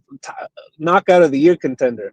Like, This shit is fucking disgraceful. He's a disgrace to to the Mexican boxing tradition right now. And I, as a fan, like, hey, they better fucking find some smoking gun evidence, pictures of people lacing his piss in the bottle or whatever, because this is beyond the pale, dude. And not to mention, it's in the Canelo camp with all these other guys there who have popped, and it's just horrible. It's horrible. It's disgusting shit. But for more pressing matters, on the issue of what is it, Xander Zayas and the Garcia fight? Damn, dude, I don't know what a lot of these fight fans that I'm seeing online are talking about. They're treating this Garcia guy like he's a walkover. Fuck no. He give Charles Conwell hell, bro. And not to say that Charles Absolutely. Conwell is some like exquisite, like this motherfucker Sugar Ray Leonard come to life or whatever, but he's a good fighter. And he went life and death with this guy. And at least from what I can tell, Charles Conwell is a lot more seasoned than Xander Zayas. You know what I mean? I saw Xander Zayas' last fight on the Keyshawn undercard, and I was like, I see the hype and I see that the athleticism and the like the glimmers of a great fighter there, but he still seems so unseasoned. Like he's just about there. Like he needs, maybe he needs better coaching staff, or maybe he needs a couple more fights. But I don't know, man. I got that fight 50-50. What do you think, Johnny? I agree, man. It's no walk in the park, man. And you know, this style, the Perez's style, man, it's it's gonna be a tough fight. It's gonna be a tough fight for Xander. I'm gonna lean Xander, but I mean, I'm okay with people saying that this is a 50-50 caliber fight. I am. I'm okay with that. I mean, the guy can punch, obviously, almost an 80% knockout ratio. You know, Xander to me is getting better and better. I'm gonna lean towards Xander, but this is no easy walk in the park. I agree with you, Mo. Yeah, the thing that troubles me is that I don't know what kind of fighter Xander Zayas is. And what I mean by that is, like, I don't know how much dog he has. And I think this fight is gonna, because of the matchup and the style and the size of Garcia compared to him, I think this is gonna be like make or break career for this kid. Like we're either gonna see him fall flat on his face, or this for real, he's gonna be whatever the next Puerto Rican star, or whatever the next big Puerto Rican name in the top rank stable. Because just outright from his last performance, man, he took some shots, dude. He came out of that fight looking kind of rough. And I'm like, I don't know if he's gonna get in on this dude. He's gonna have to come forward, and if he's gonna get in on this dude and get up in his grill, he's gonna have to take some punishment. So, you know, he doesn't seem like some alien defensive wizard where he can just, you know, like Loma or these super athletic guys where he can just jump in and out and upside down and around and cut all these angles to evade punches. And I think it's gonna be a great fight, but I don't know if people are prepared to see the amount of punishment that Zayas is going to take, and he's going to have to, you know, and he might become champion at the end of the night, but he's gonna earn it the hard way, from what I can tell. You know, I don't think he's at that level yet where he's just, oh, this is a walk in the park. We should just assume we might as well just email him email him the belt because it's just you know, it's a given. But anyways. Enjoy the rest of the show, guys. My brother, I appreciate you, man, and you're absolutely right, man. There's a lot of people, you know, that feel like Xander's not ready for this title shot, and rightfully so. I'm not gonna sit here and try to convince you that he is or he isn't. But one thing I will tell you is he's a very skillful fighter. This will obviously be his biggest and toughest challenge, and I think it's you know, he's leapfrogging from a caliber of opponent from his last fight with the Slava guy to this guy. But one thing I do admire about Xander is, and I interviewed him live last year in Caribbean Royale in October, and I asked him, I said, when do you feel, how many fights, or when do you feel that you are going to be ready, you know, to be a major player or a title contender, you know, going forward? And he didn't even let me finish when he said, I think I'm ready now. So Xander has thought he was ready for a title shot last year. And let's not forget, he raised his hand. I'll fight you, Virgil Ortiz, whether people believe that he was ready for that challenge or not. He raised his hand. Now, ultimately, Virgil Ortiz's people picked up Madrimov, rightfully so. They wanted a bigger fight, bigger name. They didn't feel like Xander was ready for that type of headline or whatever it was. But he did raise his hand and say, I'm ready. He did raise his hand and say, I want to fight Fundora next for that title. That fight didn't happen. Obviously, Fundora is doing what he's doing, vacated, which leaves the opportunity open for this WBO strap for them to be able to fight for it. But Xander has felt like he was ready since last year. And my thing is, if he feels like he's ready, then who are we to say he's not? Let him go in there and give it a shot. There's no losses in boxing. They're all lessons, Like, I feel like he has a lot of potential, to be a future Puerto Rican star. And he does it a little bit differently than some of your typical Puerto Rican guys. Like, Felix Trinidad and Cotto with that monster left hook. Xander is more of a thinker, mover, more of a boxer. I think he's getting better and better, but he's still young. So, there's a lot to like about Xander, especially if you meet him. Great young man, charismatic. He's great with the fans, great with the media. So you want to root for him. And at the end of the day, I am going to root for him, but this ain't going to be no easy task. I'm going to tell you that right now.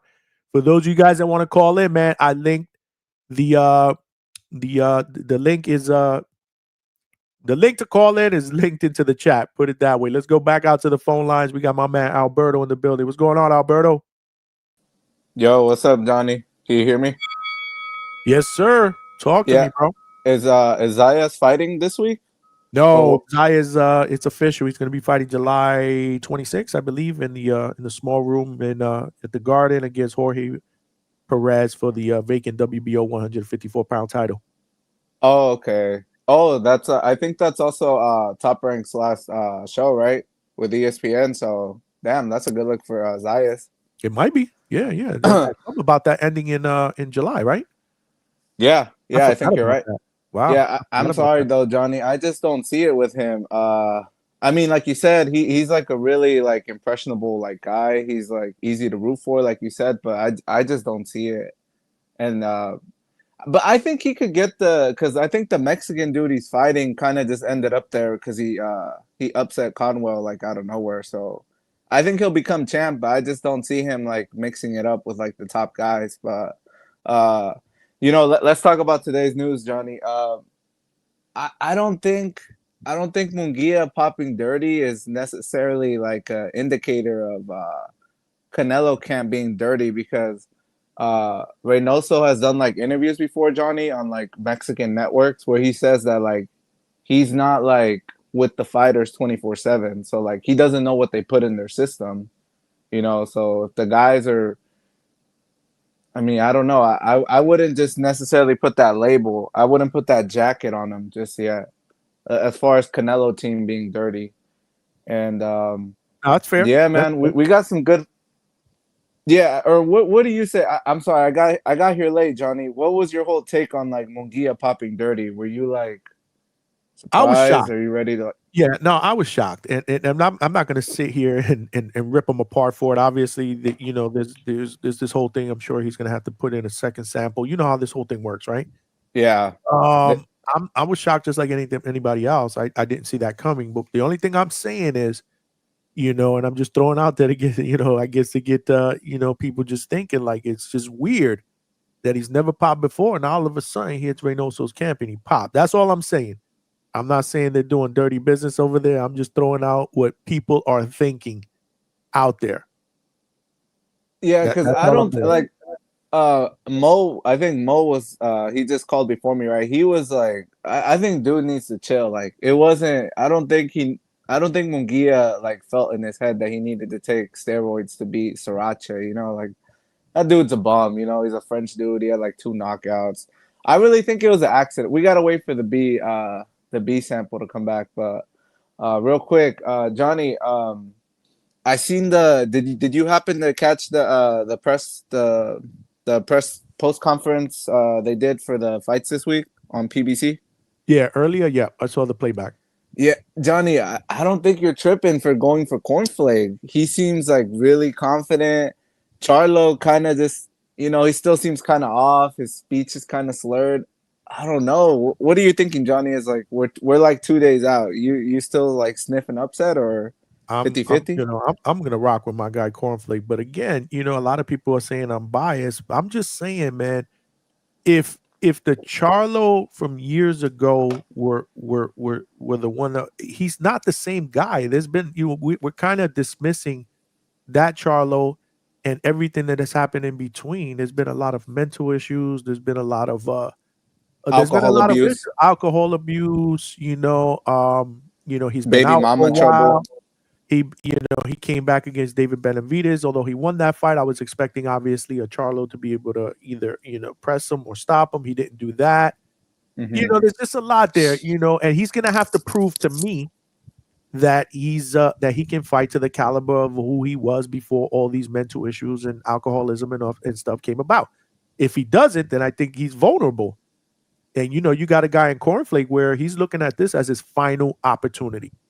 To win a big fight, and possibly hang it up. So, he's hungry. He's going to give it, his best shot. Let's not forget that this fight was supposed to happen at the end of 2024.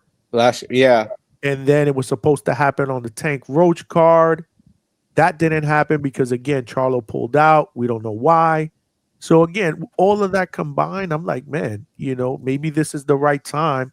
And all the stars are aligning for somebody like Cornflake to win, the fight of his life. Yeah, So, I mean, Charlo's gonna have to make me a believer. That's all I'm saying. No, you're 100%, Johnny, because timing is everything. And Cornflake said he kind of echoed those same sentiments you just said. He said in the interviews today that he has nothing to lose. And Charlo also said something revealing that I kind of peeped. I don't know if other people noticed, but he said that because the dude that was conducting the interviews, he's like, Charlo coming back, for his legacy at a chance at a new weight class to become a 3-division champ, blah, blah, blah. And then Charlo was like, yeah, it's about legacy, but it's also like Charlo needs to come back, for like financial reasons. So it's like, dude might not be all the way in it. So yeah, man, I got my eye on that one. And then who'd you have in the main event, Johnny? You have Plant, right?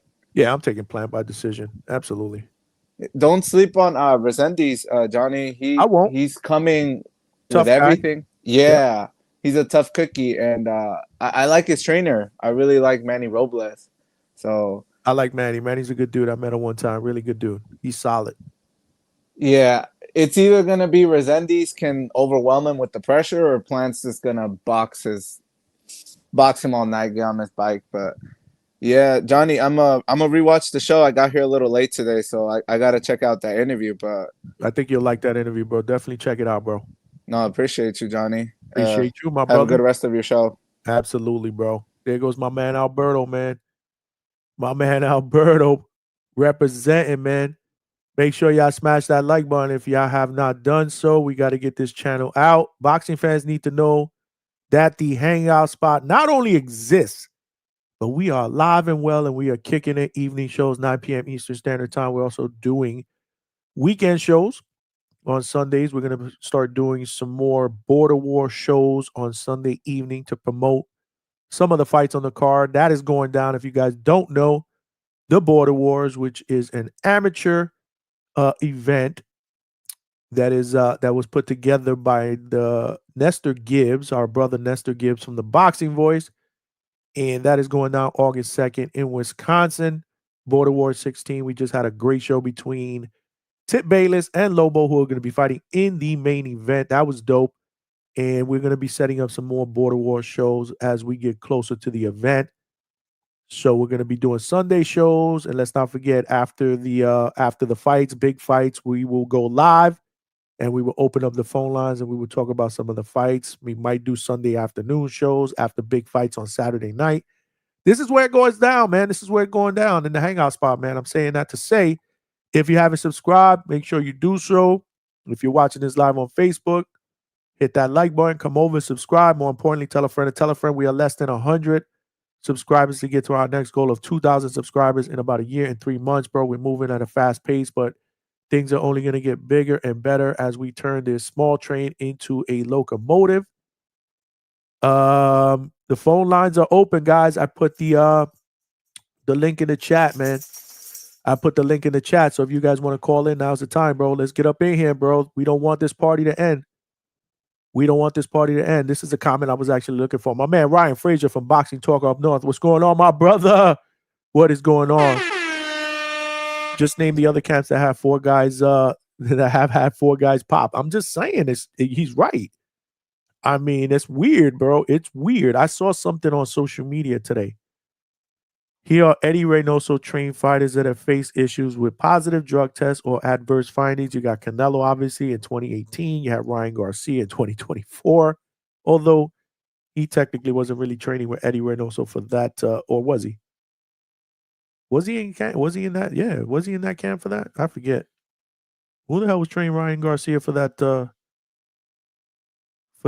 Devin Haney fight? I freaking forget. Was it Reynoso?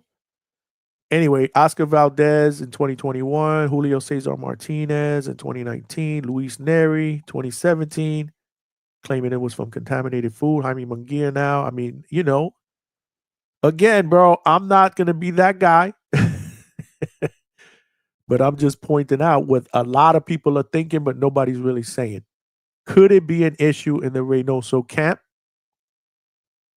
We don't know. That's why it's worth a conversation. That's why I want y'all guys to call in. Give me your take. Give me your take, bro. But let me catch up on some super chats because I see y'all showing me love, man, and I appreciate that. I really do, man. We got the Nigerian Nightmare with a $2 super chat. Straight cash, homie. Salute, champ. I came late, but supporting the grind. Now, I appreciate you, bro. It doesn't matter if you came late. You're here, bro. And you're here, you're supporting the channel, and you already know the deal, man. You are family here at the Hangout spot, so I appreciate you, my brother. We got my man Polo Buck with the $2 and the 2-piece.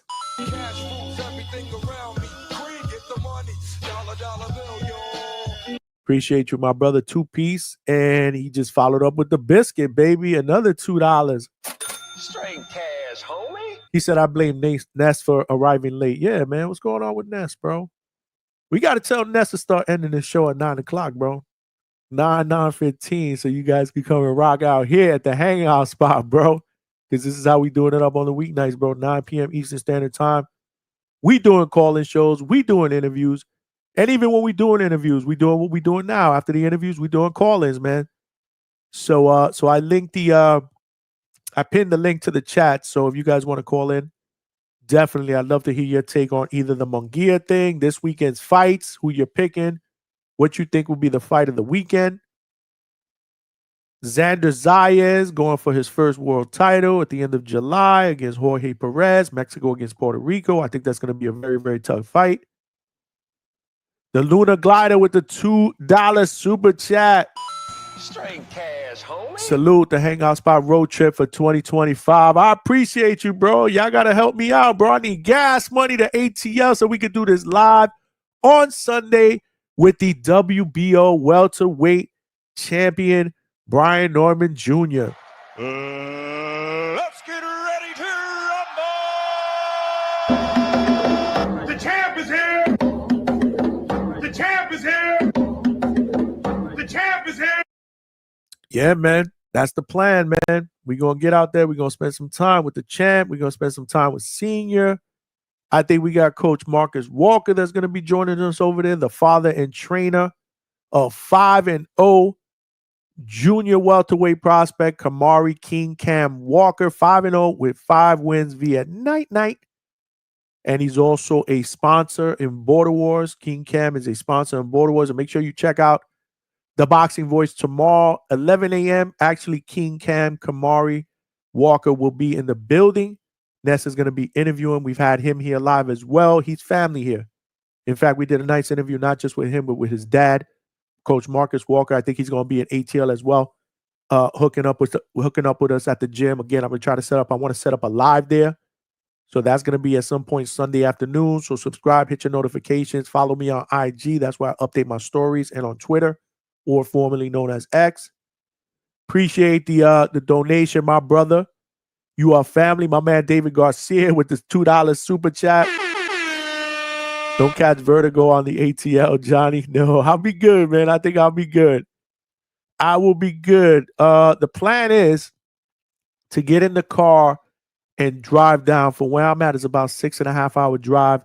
I plan on getting in the car around the time the prelims start for that PBC Amazon Prime card that is obviously headlined by Caleb Plant against Resendiz. I'm sorry, Armando Resendiz, and the co-main event between Jamal Charlo and my man Thomas Cornflake Lamana. And just watch it on my phone while I'm driving, and I should get there hopefully by the time the main event is over. So I'll be watching and listening to boxing on my ride to ATL, and then Sunday we're gonna do it up. Man. Appreciate you, man. Latron Cooper, what up, Johnny? The TBV Bedrin. You family, bro. Let's go, champ. Yes, sir. We all family up in here. We are all family. I appreciate the donation, my brother. We got Polo Buck back with the $2.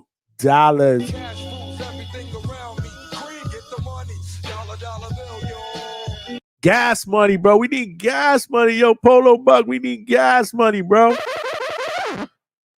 Let's go, champ. My man. Hell yeah. We are 3 super chats. We need 3 more super chats to hit our goal of 10 super chats at $2 or more, bro. Help a brother with some gas money, man. By the way, man, I just want to give a major, major shout out to my man Chauncey Bailey, who I believe is CJ Rich, with the, unless I'm mistaken, with the $25 cash app. Let's get ready to rumble.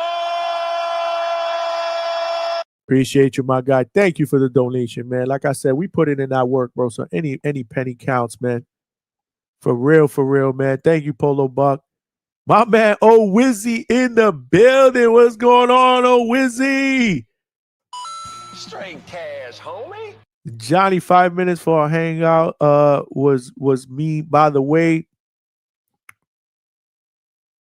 Was that you? Was me, by the way. My bad. What was you? I'm sorry. Johnny, 5 minutes for a hangout. Was me, by the way. What do you mean by that, Wizzy? Was that you that sent me the cash app? I'm sorry. Somebody did, man. I'm sorry. And I hate to read out real, given names up in here, but I got to give a shout out, man, to people that are generous, man, that show me love, man. You got to know that I appreciate the love. I appreciate the support, bro. You guys know we putting in the hard work here at the Hangout spot, man. And you guys always come through for me, man.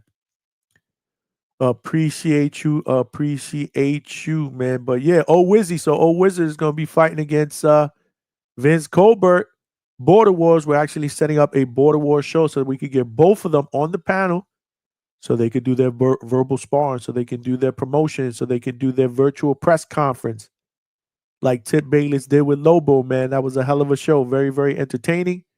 Great promotion. And you know me, man. Gloves off, bro. I'm not that guy that's going to get in the middle. I'm going to let them cook, bro. Let them cook. So it ain't going to be one of those where the host or the moderator is going to be bigger than the fighters. This is all about the fighters. Just like when we do these interviews, it's all about the people that we interview. We want them to talk. Nobody wants to hear me talk. We want them to talk, bro. We want them to talk. So we're going to set that up, bro. Wizard, Vince Colbert. We're going to set up Alex Vega more than likely if he's fighting Big Bay. Who knows? Big Bay is on this whole trip where he need the community to pay $2,000 for his trip and this and that. Like, this shit is crazy, bro. Border Wars is getting bougie, bro. This is nasty. This is amateur tournament, bro. If you want to fight, you got to make your way there, bro. But the community for the Boxing Voice do be coming through for the family members, bro. So, I fully expect that the community is going to come through and we'll probably see that fight between Alex Vega and Big Bay, but they got to come out their pockets, bro. He's made it clear that the community got to come out their pockets. So make sure you check out the Unguarded episodes, bro. That was going down in the last Unguarded episode on the Boxing Voice. We got my man Ryan Frazier from Boxing Talk up north with the Canadian $10. My brother. Let's go, champ. My man. Gas.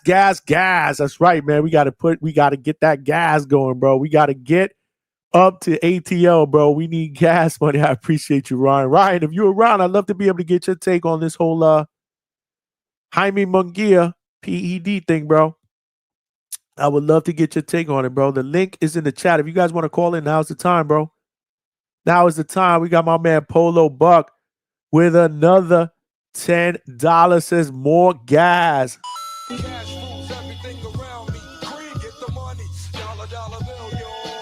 I appreciate y'all, man. Y'all the bomb.com, bro. Y'all the bomb.com, bro. The chat is cooking, though. But nobody wants to call in, man. What's going on, man? What's going on? Nobody's calling in. Nobody wants to give their take on Jaime Munguia popping for PEDs. Nobody wants to say that it's not a coincidence that now that he's training with the Reynoso team that he popped for PEDs. Even though Canelo and Valdez and some of these other names that I just mentioned popped as well in that camp. Nobody wants to convince me otherwise. Nobody wants to convince the public otherwise. Because again, I'm just saying what other people are thinking. I'm not saying that is a Reynoso issue. But I'm just saying, where there's smoke, there's fire, right? I mean, you got a fighter that has never popped for PEDs. Now, all of a sudden, he hits the Canelo camp. He pops for a PED. And again, there will be a B sample. So I'm not going to jump to conclusions. I'm not that dude. You know, I ain't that dude. But you know, I'm also a firm believer that we can't ignore the obvious, right? Where there's smoke, there's fire. That's all I'm saying. Which fights are you guys excited about this weekend, man? If you guys don't want to call in, I guess I'll read the chat, bro. If you guys don't want to call in, I guess I'll read the chat. Which fights are you most excited about? Do you see any upsets? Do you think I'm crazy? Do you think I'm crazy because, you know, I'm picking Cornflake LaManna to beat Charlo? You can say I'm crazy. People are going to say I'm biased. It is what it is. You know, Cornflake is our guy. You know, he's like a brother to us here at the Hangout spot. I've had him here multiple times. He's just a good guy with a promotion company that just signed, you know, a DAZN deal. You know, so, you know, I'd like to see some good things happen for him in this fight. And, you know, again, Charlo's going to have to convince me he's the same guy that he was before all of this nonsense happened with the whole mental issues and the whole alcoholism and the inactivity. The fact that virtual press conference the first time, I sincerely thought that there was something wrong with him. I mean, he just didn't look right to me. So some, you know, people are going to have to convince me, but we got some people on the phone. So let's get back to the phone lines. Again, we'll keep it at 4 minutes because we want to get everybody's take. We got RJ Chicago in the building. What's going on, champ? What up, Johnny, man? How you doing, brother? I'm good, bro. Talk to me, man. Can you hear me? Chicago, can you hear me? It looks Chicago. If you can hear me, we cannot hear you. It looked like for a second there when he did shout out, he might have been on the road or something like that. So Chicago, if you can hear me, call back, bro, because we can't hear you, brother. All right. Let's go back out to the phone lines. We got my man Fight from Fight Sport Talk. What's going on, champ? I'm doing good, Johnny. Thanks for having me on as always. And always, brother. Yeah, so you're talking about this weekend's fights? Yes, sir. We're talking about that. We're talking about Munguia PEDs. I mean, you tell me what you want to talk about, bro. It's open forum. Well, I guess with the Munguia thing, I'm not surprised, man. I mean, you know, when I was a teenager, I used to think that steroids was a conspiracy theory. Then when I get to my 20s and over time, I started thinking, okay, a lot of people are on steroids. Now, I say nobody's beyond suspicion. That's not me saying that they're all on steroids, but because there are definitely some that aren't. But especially when it comes to the top of the sport, I can't put anyone past suspicion. But of course, we give more attention to those who fail tests. And as I've been saying, Johnny, and I'd love to have maybe have you on my show sometime when we talk about this, because fans don't realize, and it's taken me a long time to get to this point, they don't realize just how broken the system is. Like, just to give you all the listeners just some context, it's not just the punishments aren't harsh enough. Like, people say, oh, we need to do more testing. It's not just that. It's that there is the commissions themselves, the sanctioning bodies, they cannot agree on what should be banned. Like, you can have commissions in Britain which allow actual PEDs, not steroids, but some stimulant kind of products. They allow them up to fight day. Other commissions in America will ban them full stop. But people in Britain sometimes say, Billy Joe Saunders was one of them, he said, oh, but this was legal in Britain. It's like, yeah, but it shouldn't be. And the commissions in America actually had the correct policy. This was a blatant PED, so it shouldn't be used. So shouldn't be used, period. So there's no full-on agreement on what should be banned. There's no actual agreement on who should be doing the testing in terms of these anti-doping agencies. And what's even worse is that some of these laboratories, they don't always use the most trusted one. So a bit of a tangent, but it's just this is such a broken system. So when somebody tests positive, it's just like, okay, another one of them. I hear you, brother. You cooking, bro. You cooking. So I guess on Munguia, I mean, he's saying, I like that he didn't come out with this Conor Ben, Canelo Alvarez, like, I'm innocent, this is ridiculous, or whatever. He just says, no, we're gonna look into this, and I'm gonna prove my innocence. So, obviously, I hope that. I mean, there wasn't anything in the Suarez rematch that made me think he was juicing, but you never know. I mean, the people who handled it the worst was like Ryan Garcia and Conor Ben, because they were saying collusion at the highest level was against me. It's like, okay. Good luck proving that. I see what you're saying. Yeah, no, I see what you're saying, and that's the way to go. At the end of the day, if it wasn't something that was intentional, I mean, but let it play out. Let's let it play out. I saw that he did come out and say some stuff in Spanish on his IG. I saw that a little bit before I got on the live show. Listen, I would love to give him the benefit of the doubt. Again, I never ever thought that he was cheating before that, but yeah. I've been surprised before, fight. You know the deal. We've been surprised before. Yeah, we have, exactly, and it's you can't blame. I hate to be like Paulie Malignaggi and say that the whole sport's juicing, but I would say that if somebody is juicing, the system is so broken that it's hard to, like, I don't want to be a black pillar here or too negative, but just for the viewers, in order for this to truly be fixed, and instead of just coming out with these straw man saying more testing, harsher punishments, Congress would have to get involved. You would need to have baseball players and cyclists testify in court to where the legal system would be involved. And I mean, that's to truly say, okay, this is not a joke. We're taking this fully serious. So Munguia, I mean, he's just the latest, and we'll see what happens. But I can't really, these days, I can't really blame the fighters as much as I can blame the system, because, again, the system is just so terrible. But as far as this weekend's fights, man, I am interested to see what LaManna can do, because Charlo, I mean, he's definitely up against it, because Charlo's an unpredictable guy. But in the end, Caleb Plant, hats off to him. He, I feel, has done the best he could. He gave Canelo and Benavidez some good fights. Lost both, but he's a good guy. And Jamal Charlo he'll go down as one of the biggest disappointments of this era, win or lose, because of all the fights he didn't take. You know what I'm saying? Yep. Yeah. Totally get that. Again, on paper, it's easy to say that Charlo's going to beat him, right? He's going in as the favorite. People are looking at the Charlo before all of these issues that have come about. You guys know how important mental is in boxing, right? I gotta see it, and I'll be the first one, man. I'm not that guy.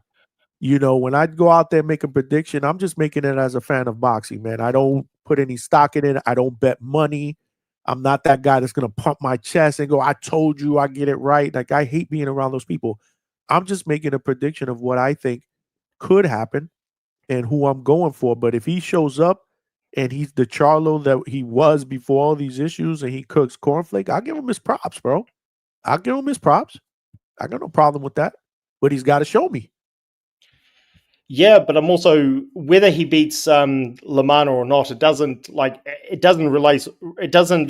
erase all of the bad stuff in his career. Like, Yeah. you were asking, is he the same guy before this mental health issues? I mean, even before that, when he was champion, man, people, if just to the viewers listening, if you haven't seen Jamal Charlo against one Matias Montiel, go watch it. I mean, Charlo looked so bad in that fight. It was I could not believe that this guy had just given Derevyanchenko a boxing lesson, who I thought Derevyanchenko beat Golovkin, and Charlo really boxed his head off in that fight. And then Montiel was never even a good fighter, and he went life and death with him. It was crazy.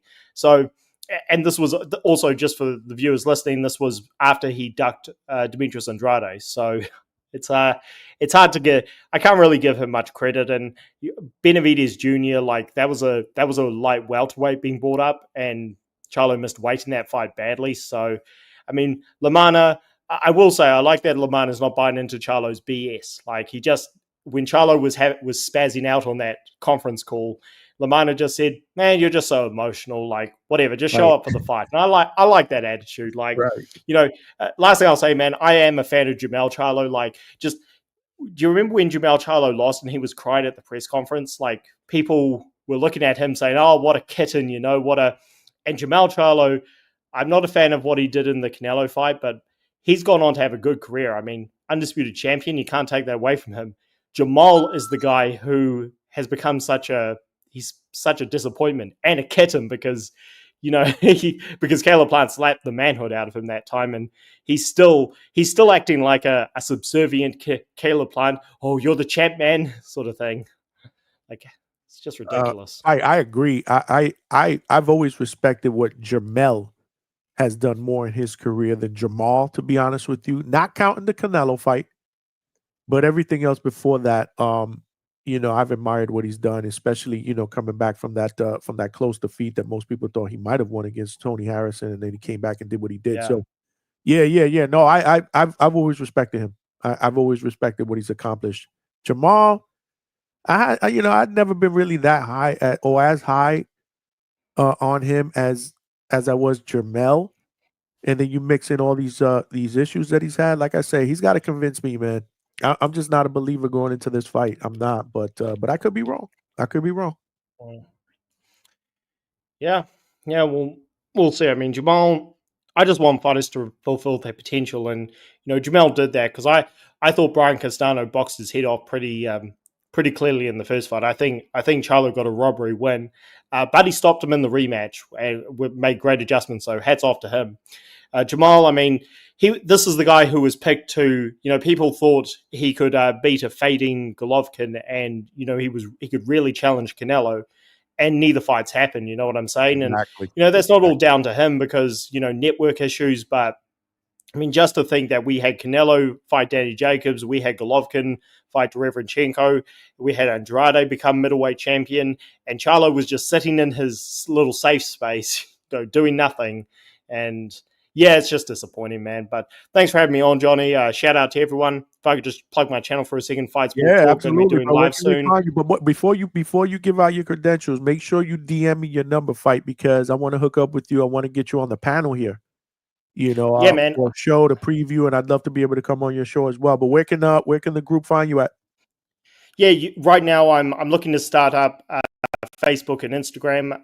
But right now you can find me on YouTube, and I'll be starting an Outlook email address soon, which I'll be giving out as a channel address. I'm getting more active on Twitter, and Johnny, I will message you there. But thank you for having me on, man. Peace out to everyone, and yeah, talk to you soon.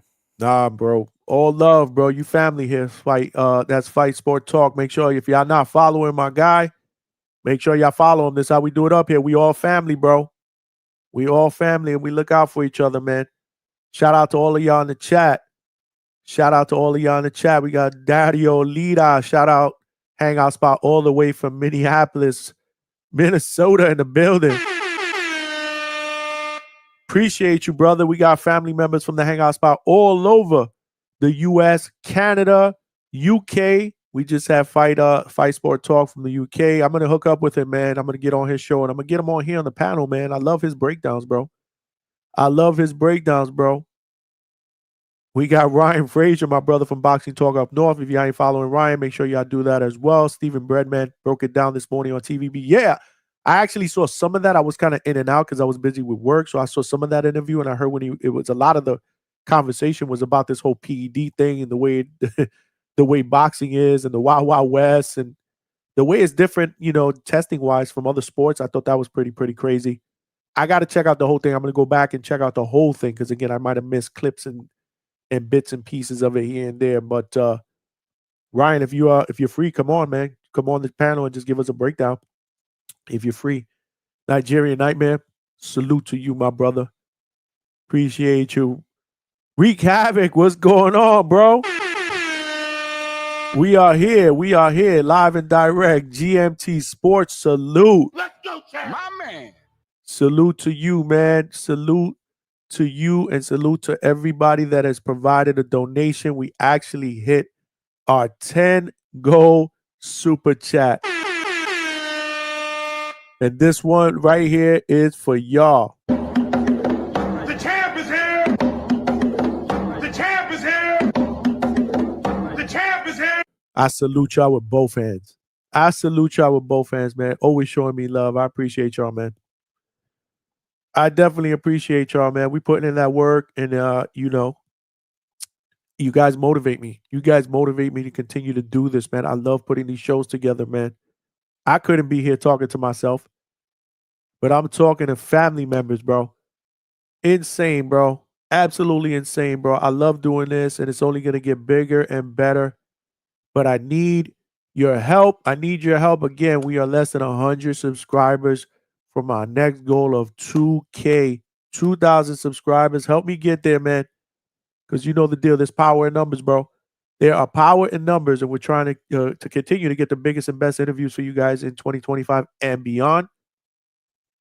So it always looks better, when there's more numbers. So I appreciate you. Polo Buck just subbed to Ryan's channel, giving him a 30-day trial run. Okay, that's what's up. Yeah, Ryan goes live. Ryan was actually live tonight. Ryan, let him know, bro. You were live tonight. I caught the tail end of your live. Did you ever get that interview at 7:30, man? I apologize, man, because there was shit going down. If you did, I promise I will go back and watch because that's, I support. There you go. That's Ryan's channel, man. Appreciate you, Polo Buck. This is what we do here. Share. Got to tap in now. Let me get to the lab. Okay, all right. So it looks like we might have Ryan that might jump on. I want to get his take on this whole Munguia steroid thing. But I did pin the link if you want to call in. It's pinned to the chat. I will throw that in there one more time for you guys that are sitting in the back of the room and are late to the party. Can't believe you're late to the Hangout spot party because this is where it's at. But if you are late to the party, here goes the link if you want to call in and voice your opinion, bro. We had a great interview with Amanda Sendejo early, who is 1-0, getting her career started in the flyweight division. She's a sweetheart, bright future. Won a pro debut in February. And now she will be fighting on her second pro box card June 7th next week in her hometown of San Antonio, Texas. Great interview. If you did not get a chance to check that out, as soon as this show is over, it will be on the Hangout spot on YouTube. So make sure you check it out. John Scrappy Ramirez, bro. The flashy, flamboyant, exciting Scrappy Ramirez was on with us last night at the Hangout spot. Great interview. If you haven't checked that one out, make sure you check it out. I'm getting a lot of positive feedback over that interview, as well as the one we did with WBA, new WBA bantamweight champion Antonio Vargas. He was in the building on Tuesday night. And let's not forget, after we opened up the phone lines, we had 5-0 prospect from Louisville, Kentucky, Ebenezer Stuntman Griffin.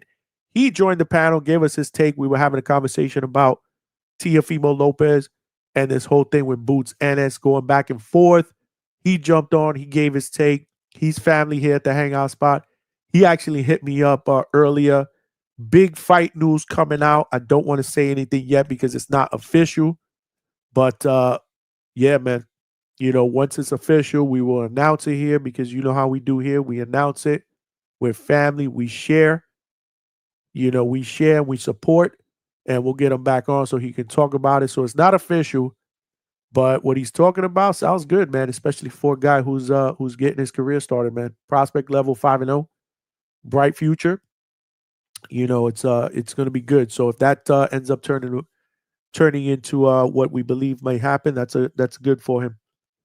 So that was on Tuesday again. Scrappy Ramirez yesterday, today Amanda Sendejo. This is how we doing it up, and then this weekend again. You guys are helping me, bro. You guys have helped me, bro. I got gas money. I got gas money to go to Georgia. Let's go, champ. My man. Yeah, man. We're going to be driving down to the ATL this weekend. And we're going to check out my guy, WBO welterweight champion Brian Norman Jr. We will be live in the gym Sunday afternoon if all goes well. God willing, all goes well. We will be down there and we will do a live show from there. So make sure you guys are watching, bro. Make sure you guys are watching. Without further ado, I got my man Ryan Frazier up in the building. What's going on, my brother? Sir. Nah, man, we good, man. Shout out to the Hangout spot, yo. Thanks for having me. Bro, you family, bro. You always welcome here, man. We doing it up on a Thursday night, bro. I'm not trying to end this party, bro. We go overtime here. We working overtime. New York, we taking it back to the New York days, man, when we were out late, bro. Yep, the late night. You already know what it is. So before we get started, did you get that interview popping today? Because I showed up late. Man, I did, but he was in his car, so I was like, man, we got to reschedule this. But shout out to Russ, man. Bro. He was actually headed to get inducted into the Boxing Canadian Hall of Fame for boxing. Okay. So I was like, all right, man, we'll just do it on another day. You go into a big event, get inducted into the Canadian Boxing Hall of Fame. So shout out to him for that. Nah, that's what's up. That's what's up. Okay, good. Yeah, I hate that, man. I hate when I set up interviews and this is the way it works, Ryan. And then all of a sudden they get you in the car, they're breaking up. You can't hear them. Like, damn, you'll be somewhere so we can have a nice interview. But it's the way it works, man. This is the business. You're just lucky to get them on. But all right, I'll check you out. You did have somebody when I jumped on late. Yeah, that was Ricardo Brown. He's fighting Arslanbek Makhmudov next month on that Christian and Billy undercard. That's gonna be a firefight, man. Hopefully he wins that fight, and then his name gonna be in the ranks with the heavyweights because he needs that win. Arslanbek, he's a good fighter, but we need to kill him, man. We need to put him down. For sure, bro. Yeah, no, I'm gonna go back and catch the playback, bro, because I caught the tail end of it because we was busy with doing some shit here in the house. I got my cousin that's coming tomorrow to visit, so trying to get the room ready for her. But talk to me, brother. Talk to me. I saw that you were on the panel today, this morning. Breadman, great interview, but I was in and out of it. But I know the majority of that interview was something I feel like everybody got to go watch because Breadman was unpacking some stuff, man. He was he was telling us a lot about the business of the drug testing, and he said something that was pretty alarming to me, at least. He's like, most people who talk about it don't talk about it till the end, like negotiations. So he was like, usually he's the first guy to even ask for drug testing. And I heard thought, that. that'd be something you start out with, but I get it too. As a B-side fighter, you don't want to scare away the A-side fighter. Because they'll just go away and go fight somebody else who don't want to ask those questions. So that's a great point, bro. It's almost like selling a house. I remember when I was selling my house in Pennsylvania, we were leaning towards people that didn't want the inspection, right? Because there's a lot of people that want to buy it. They'll buy your house and they don't agree to inspection. Like those are the people that you want to run with, just in case. It's just a little another layer that you take away, a little bit easier, to be able to sell the house. You don't have to go through any of that nonsense. If they find something that so I get it, man. That made sense when I heard that. That's what I thought of. I was like, oh shit, that does make sense. You know what I mean? Nah, that was dope, man. It was a dope interview. Everybody go check it out on TBV. It was this morning's show. And then man, the Jaime Munguia thing broke also during the show. So I know. I was kind of like, damn, man. Like Jaime Munguia, he never. I don't know. I always like him, man, because he one of them guys. He come with action. You know what I'm saying? He don't make excuses. He just Yeah. fights, and I always like that about him. But I can't help but look at you've had a career where you've been clean, and then now you go over here and something happened. Like, I'm just saying, right? It's something to think about. I mean, yeah, again, I'm not accusing the camp. I don't want anybody to nah, say I'm saying, oh, they're dirty. I'm just saying it's just very, right, very weird and coincidental for me. That's right. all I'm saying. That's all I'm saying. I want to get your take on that, Ryan, but let's go to a phone call first. Yeah, man, for sure. We got GMT Sports in the building. What's going on, my brother? My God, What's good? What's good? What's happening, everybody? What's going on, y'all? Chilling, bro. Talk to me, cooking. bro. Yeah, I just want to get my 2 cents in on the whole thing, man. With Munguia, Cook. when I was covering that fight, man. If you go back, I was like, something ain't right, bro. Cause my dude arms was like jacked, bro. Like he was built different. So this doesn't surprise you, is what you're saying. No, at Okay. all. I was like, y'all see what I see? Like literally, you can go back to my live. I was like, do y'all see this? Like he was jacked. You know what I mean? I'm like, Mm, that quick, bro. Like you gained all of that quick. You know what I mean? So like, I'm not shocked at all. My thing is, I'm not shocked no more. Period. I'm just at the point now that I wish that they would not say anything until the B sample clear. yeah, I agree. Once Yeah, that yeah. B sample come out, ain't no refuting it. Can't nobody say, oh, this, that, and the third, you know. And then it's coming from this camp repeatedly. Yeah. We done heard from tainted meat to, oh, I was drinking a weight loss tea or whatever it was, you know. The eggs. Remember the eggs? Right, you know what I mean? Yeah. Like it's too much, you know, to the point where it's like, if it's coming from the same camp, they got to find a way to hold everybody accountable. It got to go all the way down to that gym. You know, hey, it's like how I raise my kids. If you see her, I got girls. So if you see her do something, you don't say nothing, guess what? Everybody in trouble. Absolutely. Yep. That's how I think it should be. And I think that like in this day and age with all the technology and this, that, and the third, you know, sports science, you got to go all the way to that. Then you just not good enough. You know, even to touch on the Ryan thing, the Osterine, oh, it wasn't nothing, it was a point, this, that, and the third. That's what was in his system. But at the end of the day, it helped him doing him needing to lose weight. It helped him doing building endurance. It helped him during the camp. That's still cheating at the end of the day. You know what I'm saying? Yeah. So that I feel like they need to get real strict, like for real, like over like they do in UK when they did a lot of people don't even know Amir Khan had popped for the same thing. Yeah, got for 2 years. They just don't know that it came out after the Kell Brook fight, and he was like, "I'm gonna retire anyway." Yeah. You know what I'm saying? But it was 2 years. Start slapping that on him, man, because it's just getting out of hand, bro. Yeah. It's getting too far out of hand. It is. Ryan, one thing I did hear during that Breadman interview was he didn't play that. Like he said, if there's a fighter in one of my camps that pop for a PED or whatever, like we're done. You know what I'm saying? Because he doesn't want that whole, you know, that stigma. we right. Yeah, that whole stigma, the whole fact that, you know, we what was the word that he used? You know, that we promote that we tolerate that, you know, they're done. And that's that was, to me, even though it wasn't a direct shot, it was a shot at Reynoso because again, there's been numerous people. I mean, number of guys, man. Yeah, That's the I mean, I just read out the list here. There's been a few, not just one, not just two. There's been about 4. Yeah, I feel like after the second, you got to start looking around. Correct. Like, who is infiltrating my camp if it's not me? You know, and I know one time I saw an interview or whatever, one time he had said something about like he just worries about training these guys. He's not really you know, into like what they're putting into their bodies. Well, maybe you need to start to worry about that because this is a public perception about you. This is happening under your watch, your training camps.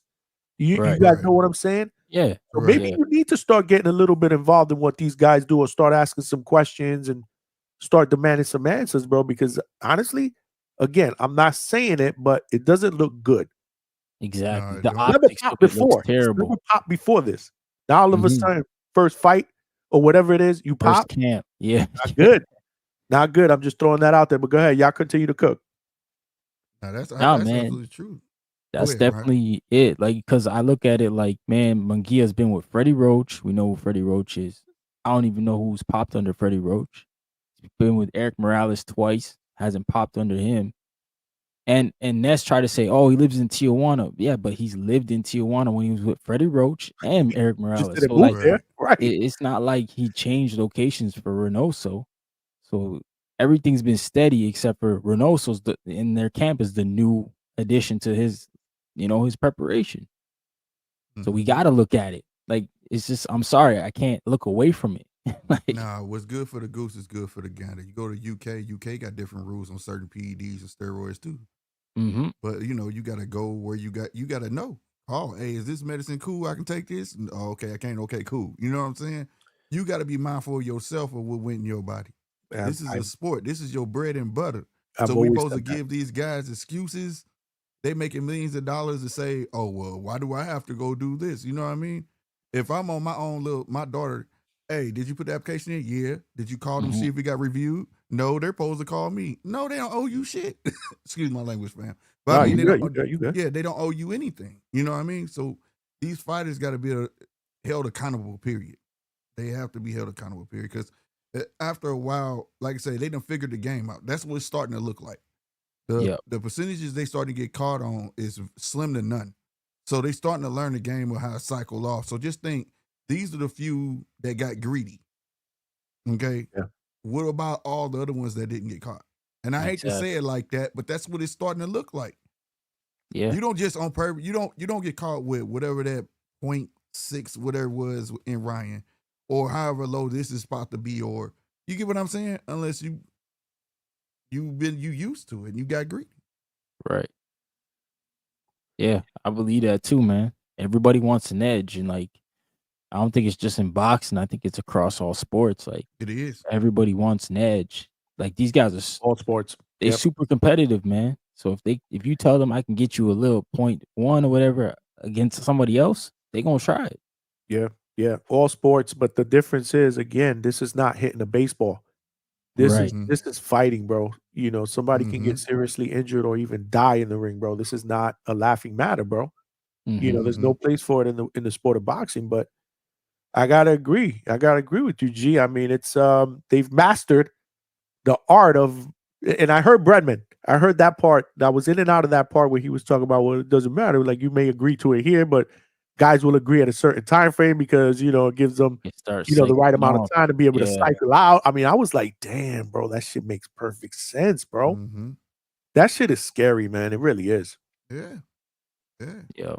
That's what I said. And yes, it's like sometimes the steroids is not like, it's not gonna make you strong. Like Birdman said, it's just gonna make you recover so quickly to where them 2 days is like nothing for you. So you just building up, and then you ready fight night because you just train like a madman and didn't get like you're not tired. Your tissue's all good. Yeah. No, regardless, it will provide some sort of an advantage, whether it's strength, stamina, whatever. It will provide an advantage, and that's why it's illegal. And that's what people that were arguing against. Well, Ryan Garcia, dude, he popped for something that wasn't legal. It's illegal for a reason. Like, people forget the percentage. it's banned for a reason. In the percentages. Like, none of us are scientists, but the fact of the matter remains that if you look at the rules, if you pop for that PED, you are cheating, and you must be held accountable for it. People forget that.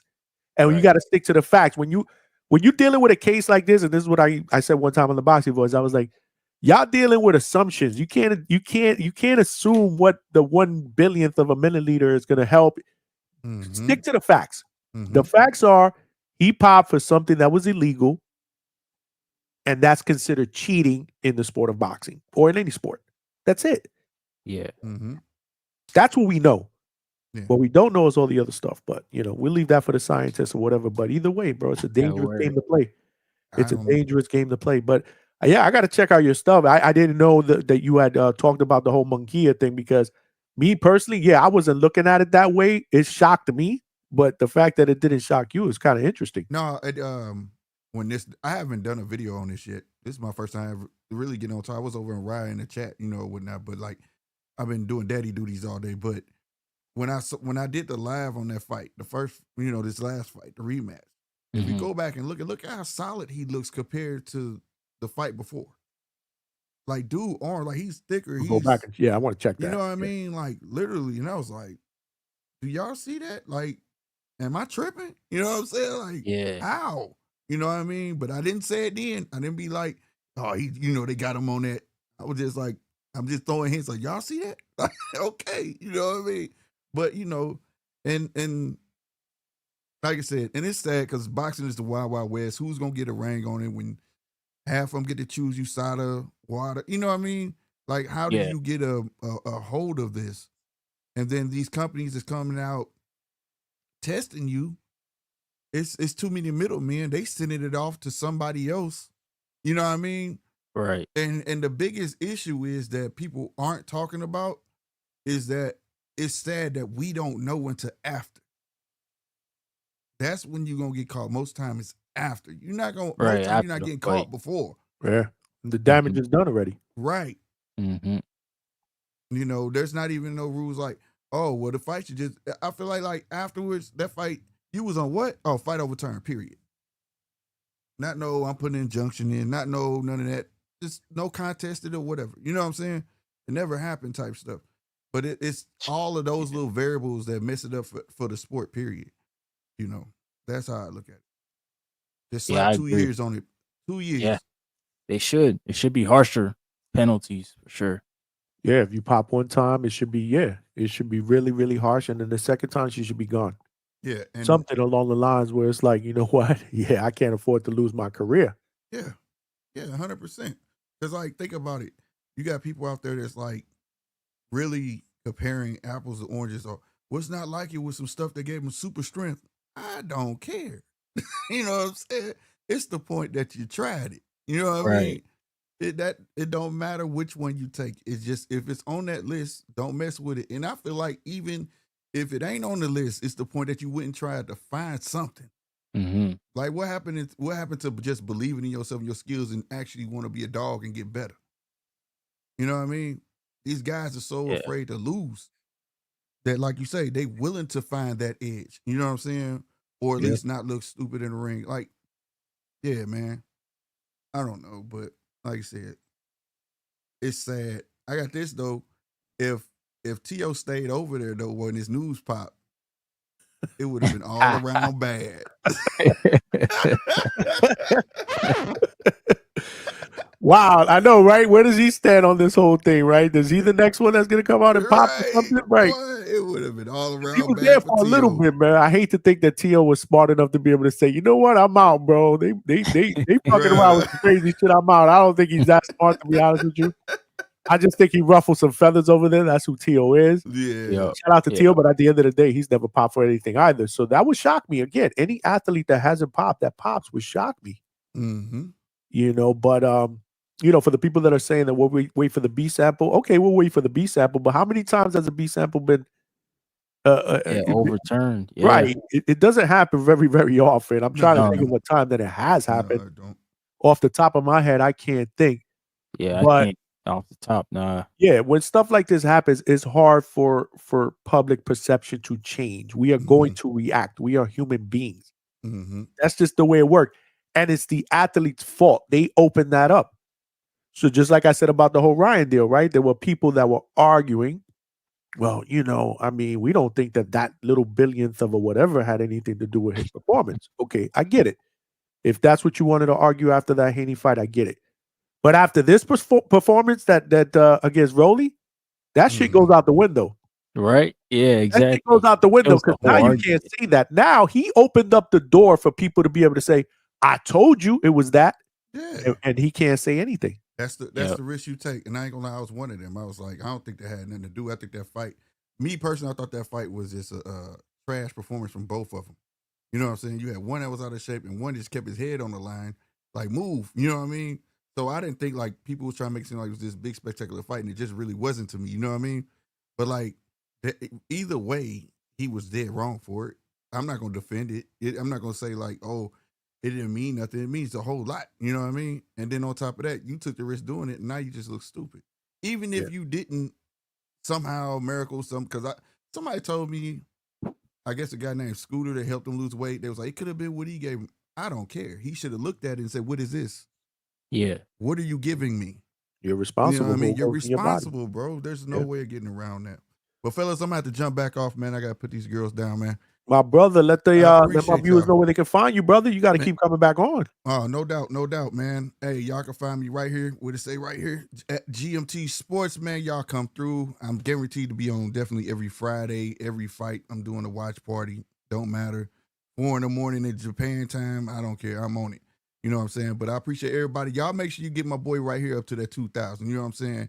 Smash that like button. You understand me? Smash that subscribe button. And tell a friend. Quit being selfish out there, man, y'all, because it's free. No doubt. I appreciate you. You're welcome back anytime here, fam. No I'm doubt, gonna come fam. check you. I'm gonna come check you. Salutes. All right, salute to you, man. Shout out to GMT Sports, bro.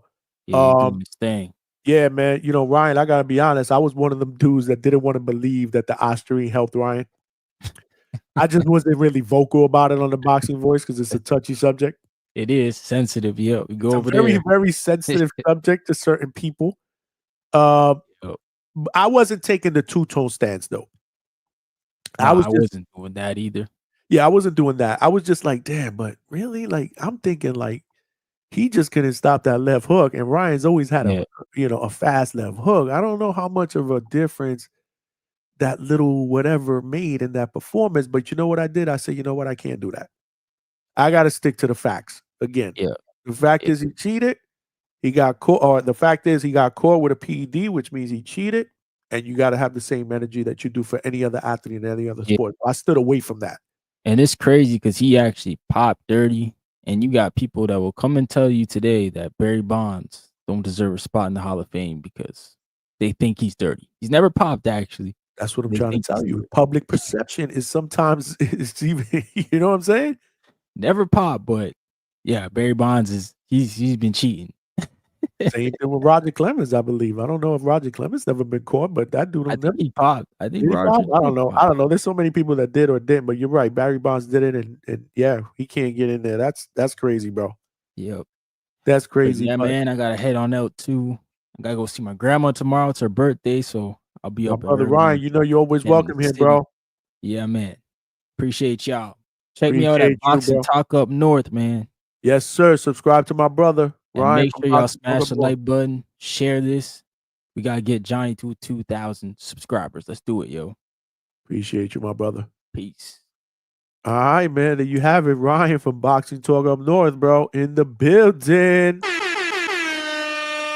Salute to y'all in the chat, man. Good conversation, man. Again, bro, these are the type of conversations that this is what's going on in the sport of boxing, bro. You know, every now and then, this type of story just comes in and rears its ugly head, right? We're talking about boxing this weekend. We're talking about a potential upset in the co-main event. We're talking about a shitload of entertaining fights that are going to be going down this summer, starting next weekend. Let's not forget, we got Keyshawn Davis, the businessman, against Edwin De Los Santos in Virginia, main event. I think that's going to be a really good fight. Obviously, De Los Santos has been out of the ring. Will there be ring rust? Will there not be? This is definitely Keyshawn's toughest opponent till date. He has the opportunity to do what his bro, Shakur Stevenson, didn't do, which is provide an exciting fight and potentially a stoppage. We all saw the whole, Shakur Stevenson, De Los Santos disaster. I don't even know what the fuck to call that. I remember somebody telling me they need to rematch, and I almost slapped the shit out of them because I'm like, I don't want to see that shit again. That shit is It smelled like a toilet full of nasty ass shit. I'm good, bro. I'm good. I don't need to see that again. But again, for this fight, Keyshawn Davis has the shot to do something and outdo bro. And we never know what's gonna happen if that's indeed what happens, right? Because these fighters are all emotional, and people on social media are going to start throwing jabs at Shakur. You can see it on Twitter, and these guys don't know how to stay off Twitter and ignore the hate. They go back and forth with the fans. So if Keyshawn knocks out De Los Santos and all the fans go after Shakur saying, yo, you trash, Keyshawn's better, look what he did what you couldn't do, does that force Shakur to come back and go, you know what, I want to fight Keyshawn, even though they've been Call of Duty brothers and they've said in the past that they'll never fight each other. Who knows? I think next week is going to be interesting. So, again, we got this weekend, main event, Caleb Plant against Armando Resendiz. I love saying his last name in Spanish. I'm sorry. Or my Spanish accent. Resendiz in the main event. And then you got Jamal Charlo making his return against my guy, Thomas Cornflake Lamana. And it's going to be a nice card, too, man. It's going to be a nice card, man. You got Yoanelli Hernandez, the young Cuban sensation, 7-0, going against Kyron Davis, who is trained by Stephen Breadman, who was actually on the Boxing Voice today. Great interview. Again, I saw bits and pieces of it, so I got to go back and watch the entire interview. But there was a lengthy conversation from what I was seeing based around this whole Munguia PED thing, because I think that popped off, or the news popped off right around the time of the interview. So Yoanelli Hernandez against Kyron Davis, I think it's going to be a great fight. Isaac Lucero, shout out to my man Alex Vega for putting me onto that. I had to hit the refresh button yesterday on BoxRec because I didn't have it on the original BoxRec schedule, but he's an exciting young fighter, 16-0 with 12 knockouts, super welterweight. He'll be on the card, as well as Carmel Moten. Daniel Blancas, who is trained by my guy, Jose Benavides Sr. from Milwaukee, 12-0. They are high on him. He'll be on that card as well. Not to mention on Friday, the main event, I think is going to be a banger on the zone. That's also in Las Vegas. Darius Fulgram against Beck the Bully, Beck Tamir Melakuziev, who's 15-1, suffering his only loss against my guy Gabriel Rosado, where Gabriel Rosado knocked him out. So hella boxing going on this weekend. Xander Zayas, we were talking about that earlier as well. I see Vega in the chat. Vega, I don't know what you're doing up. Usually past your bedtime, but you said Balance actually did have a positive drug test. When was that? I don't remember that. I thought he never got popped. It was before the MLB was giving out suspensions. Really? I didn't know that.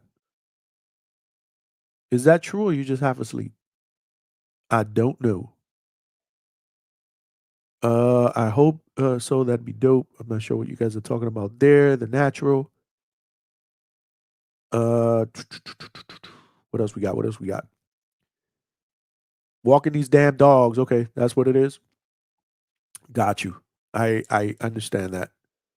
I do understand that because we got two of our own. Even though my wife usually handles that, sometimes I get stuck with it, especially when I'm up late and she didn't get a chance to walk them. So the Nigerian Nightmare and Alex said 2000. Okay, I got to look that up. I didn't think he ever popped. I thought it was all perception. What about Clemens? Did Clemens pop? Because Brian said he did. I didn't know if he popped as either. Did Roger Clemens pop? Either way, man, there was just so much steroid shit going on in baseball. Around that time, Jose Canseco just spilled the beans, bro, and it just fucking shook up the entire baseball world. It's never been the same since, bro.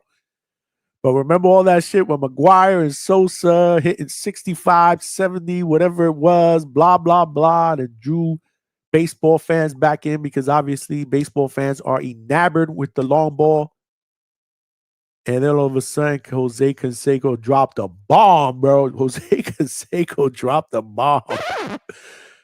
And it shook up the entire world of baseball, bro. But yeah, man, I mean, performance-enhancing drugs, it is alive and well in all sports, bro. This is where we are in the year 2025. It's been going on forever. But again, bro, it's all about the bag, bro. And a lot of guys, again, in multiple sports are looking to gain an advantage. You're right. Polo Buck, bro. You know, Canseco was the rat, bro. Canseco was the rat. He said baseball is trying to lowball me or blackball me. I'm just ratting on everybody, bro. Remember that book? I forget the name of that book. Juiced or something. What was the name of that Canseco book, bro? Where he was just calling out everybody on that book, bro. I remember having a copy of that book, and I don't know what the hell I did with it. But that shit was a bestseller, bro. This dude was diamond everybody out, bro. It was crazy, man. Around that time, after that is when I started like, baseball's starting to get full of shit, bro. Palmero Lion didn't help. Chan Ross, appreciate you. Yup, I remember that. Nah, they never got Clemens. His wife had steroids sent to her. That's what I'm saying. I don't think Clemens ever popped. I do remember that. I was a Clemens fan, especially when he was at the Yankees. She took the hit. Oh, okay. So he's one of those, right? He let his wife take the I do remember something like that, right? And people were shitting on him, saying that he's letting his wife take the brunt of the crime. If I'm not mistaken, in baseball, PED should be allowed to make it interesting. It was alive and prevalent, bro, in the freaking 80s and 90s, bro, when dudes, especially in the 90s, bro, when dudes were hitting like 60 home runs, bro. Remember Roger Maris's 61 home run record or whatever it was that people thought would never be broken? How'd that work out when McGuire and Sosa broke it together, probably? And then Bonds his 70, if I'm not mistaken. Did Bonds his 72 or 73 or some shit? Juiced Wax. Months before his record-breaking 73 home run season. Okay, so that's when they said that that he was linked to steroids. This dude his 73? That's right. I thought it was 70. It was 73.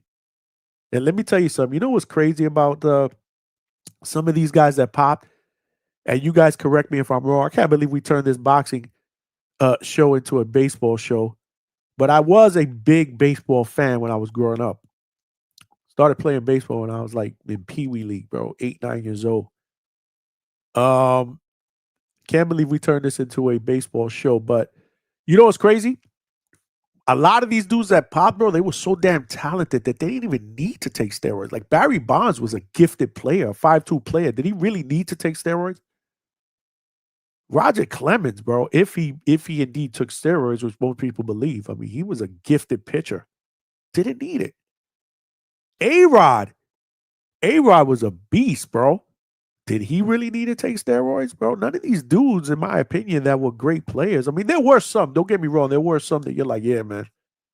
Yeah, man, this dude popped, bro. He wouldn't have been as good as he was if he wasn't taking steroids. Trust me. Remember Lenny Dykstra in those Philly days with the Philly teams? I remember that Philly team one year that made it to the World Series. If I'm not mistaken, I think they lost to the Blue Jays when the Blue Jays had Joe Carter, if I'm not mistaken. But remember that Philly team, bro, that year that came out and all those dudes were jacked up on steroids, bro? This is nasty. Them dudes all came after that winter break. They all came to spring training like this with big ass necks and muscles. I think it was Dykstra and Darren Dalton and John Kruk. Remember those Philly teams, bro? I used to do this baseball shit, bro. Don't get me started, bro. Juice, that was the first one. I had it as well. So that was the name of the Consejo book, but it was something Juice and something else, right?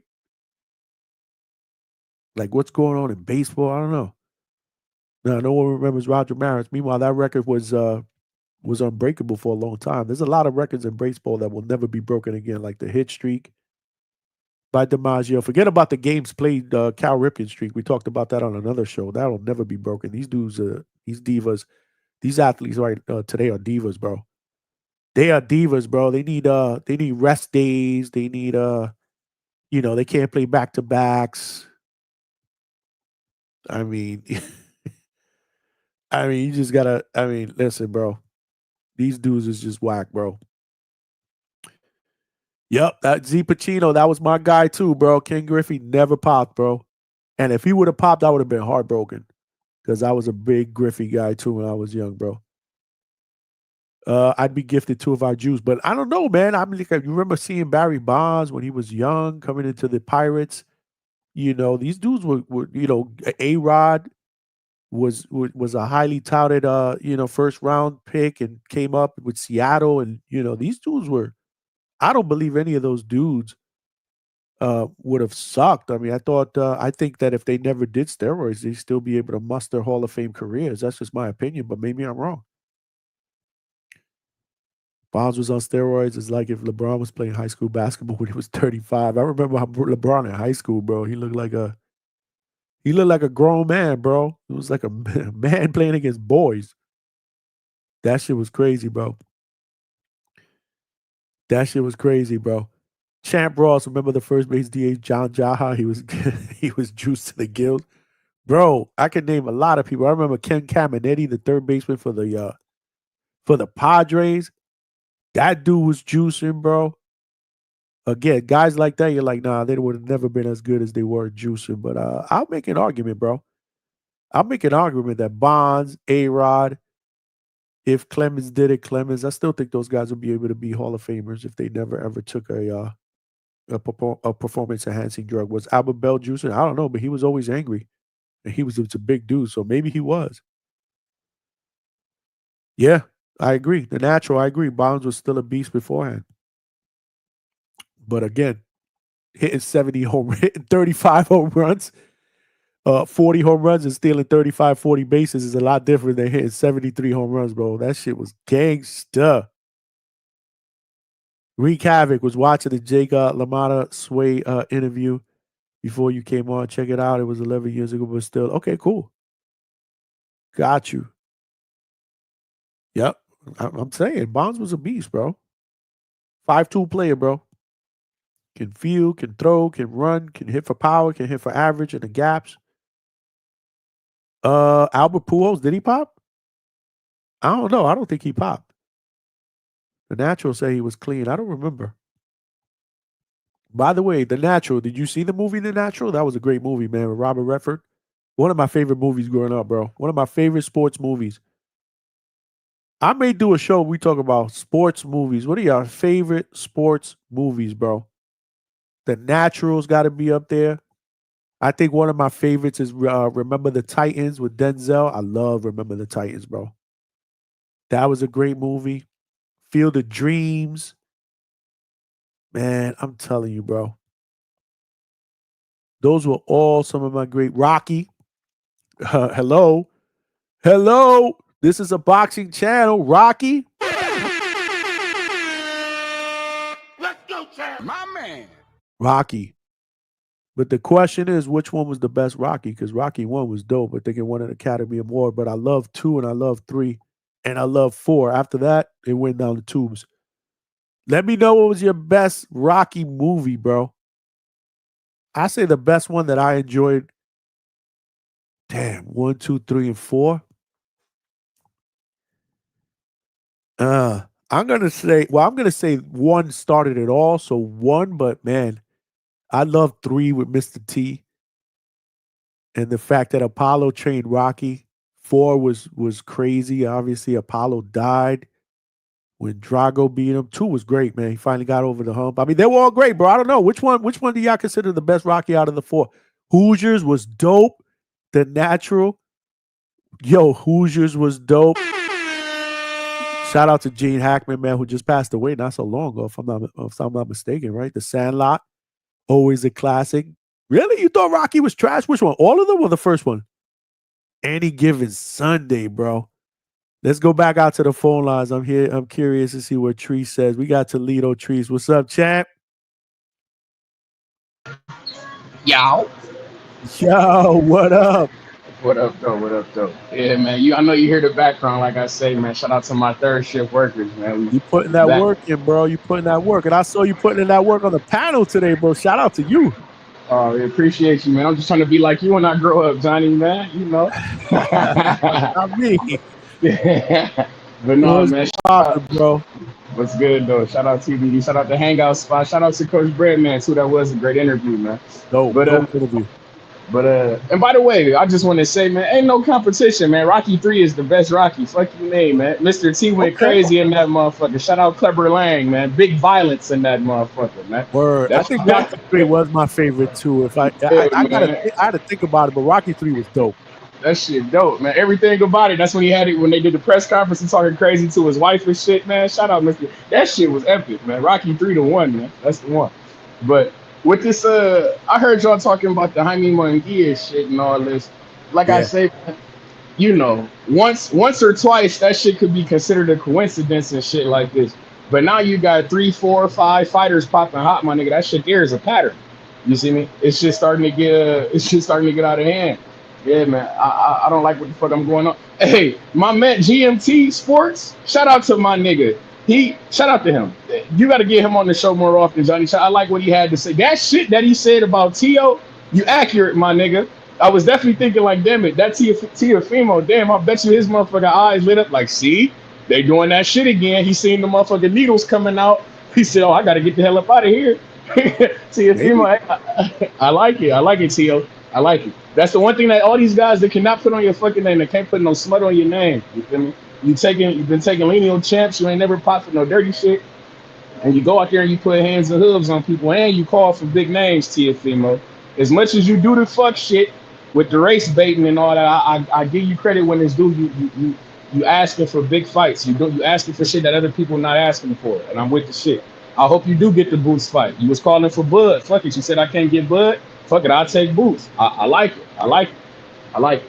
But with that Jaime Munguia shit and the Eddie Reynoso, man, that shit, all this boxing, man, all this shit sketchy. I hear you saying like some guys wouldn't need to do PEDs, but I don't think that the guys necessarily doing it for an event. They doing it to keep up with these guys. It's like I got to keep up with the Joneses. You see me?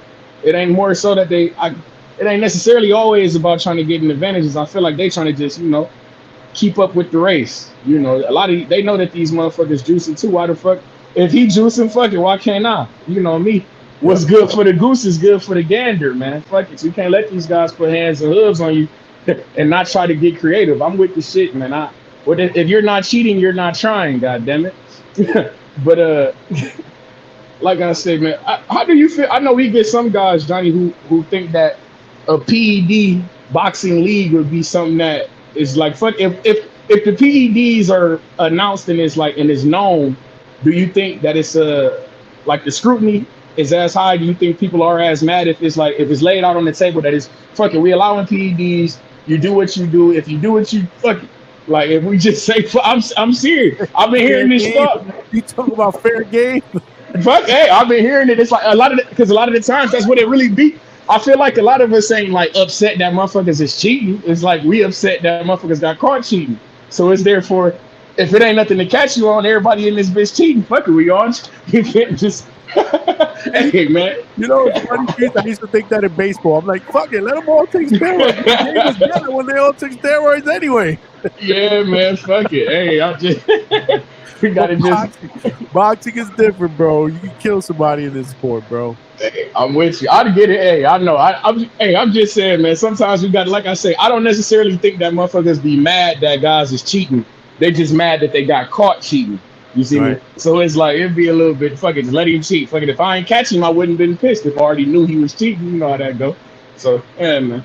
With this boxing shit, one day we'll figure it out. I don't see no collective bargaining agreements or no shit like that ever getting signed. You see me? So this shit, hey man, just go ahead and ask for the testing and guys like Kamari Walker and shit like that on the come up, 5-0 prospect who we hoping to have on the hangout spot tomorrow. You feel me? Guys like that. Just make sure that we always get the paperwork on these dusty motherfuckers. Do not let them pull the wool over our eyes. Don't be like Dev, my nigga. When I talk, don't do it, Dev.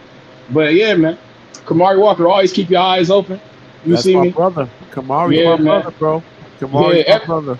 Ebenezer Griffiths, always keep your eyes open on these motherfuckers. Yeah, man, these guys, man. Shout out to our prospects, future world champions with the hangout spot.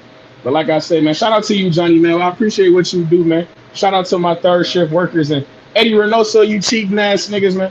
We got our eye on you, man. Somebody get in that camp, man. Get a motherfucking spy in there, man. Y'all be cool. Appreciate you, my brother. Appreciate Trees, man, putting in that work, calling in, keeping the show alive. The chat's cooking. Yo, y'all got some good fucking movies up in here, bro.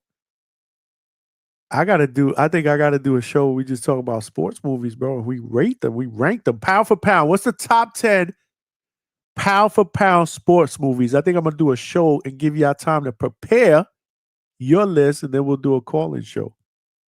That might be dope. But yo, guess who's joining? My man Malcolm is on the check-in. What's going on, brother?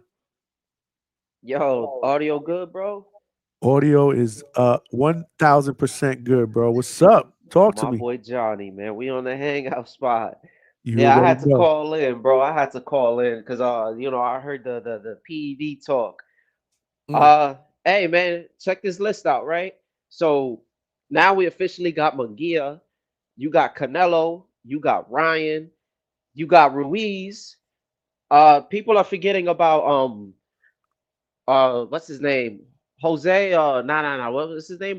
Julio Cesar Julio, Martinez. Cesar Yeah, Martinez. You got Neri was Valdez, a part of it. Oh, Valdez and Luis Neri, bro. That's 7 Mary. Yep, people. yep. That's 7. That's seventh heaven. So, going forward, it's going from Eddie to Petty Reynoso. That's his new name, man. Because my boy with the PEDs, his camp, I don't know what they doing.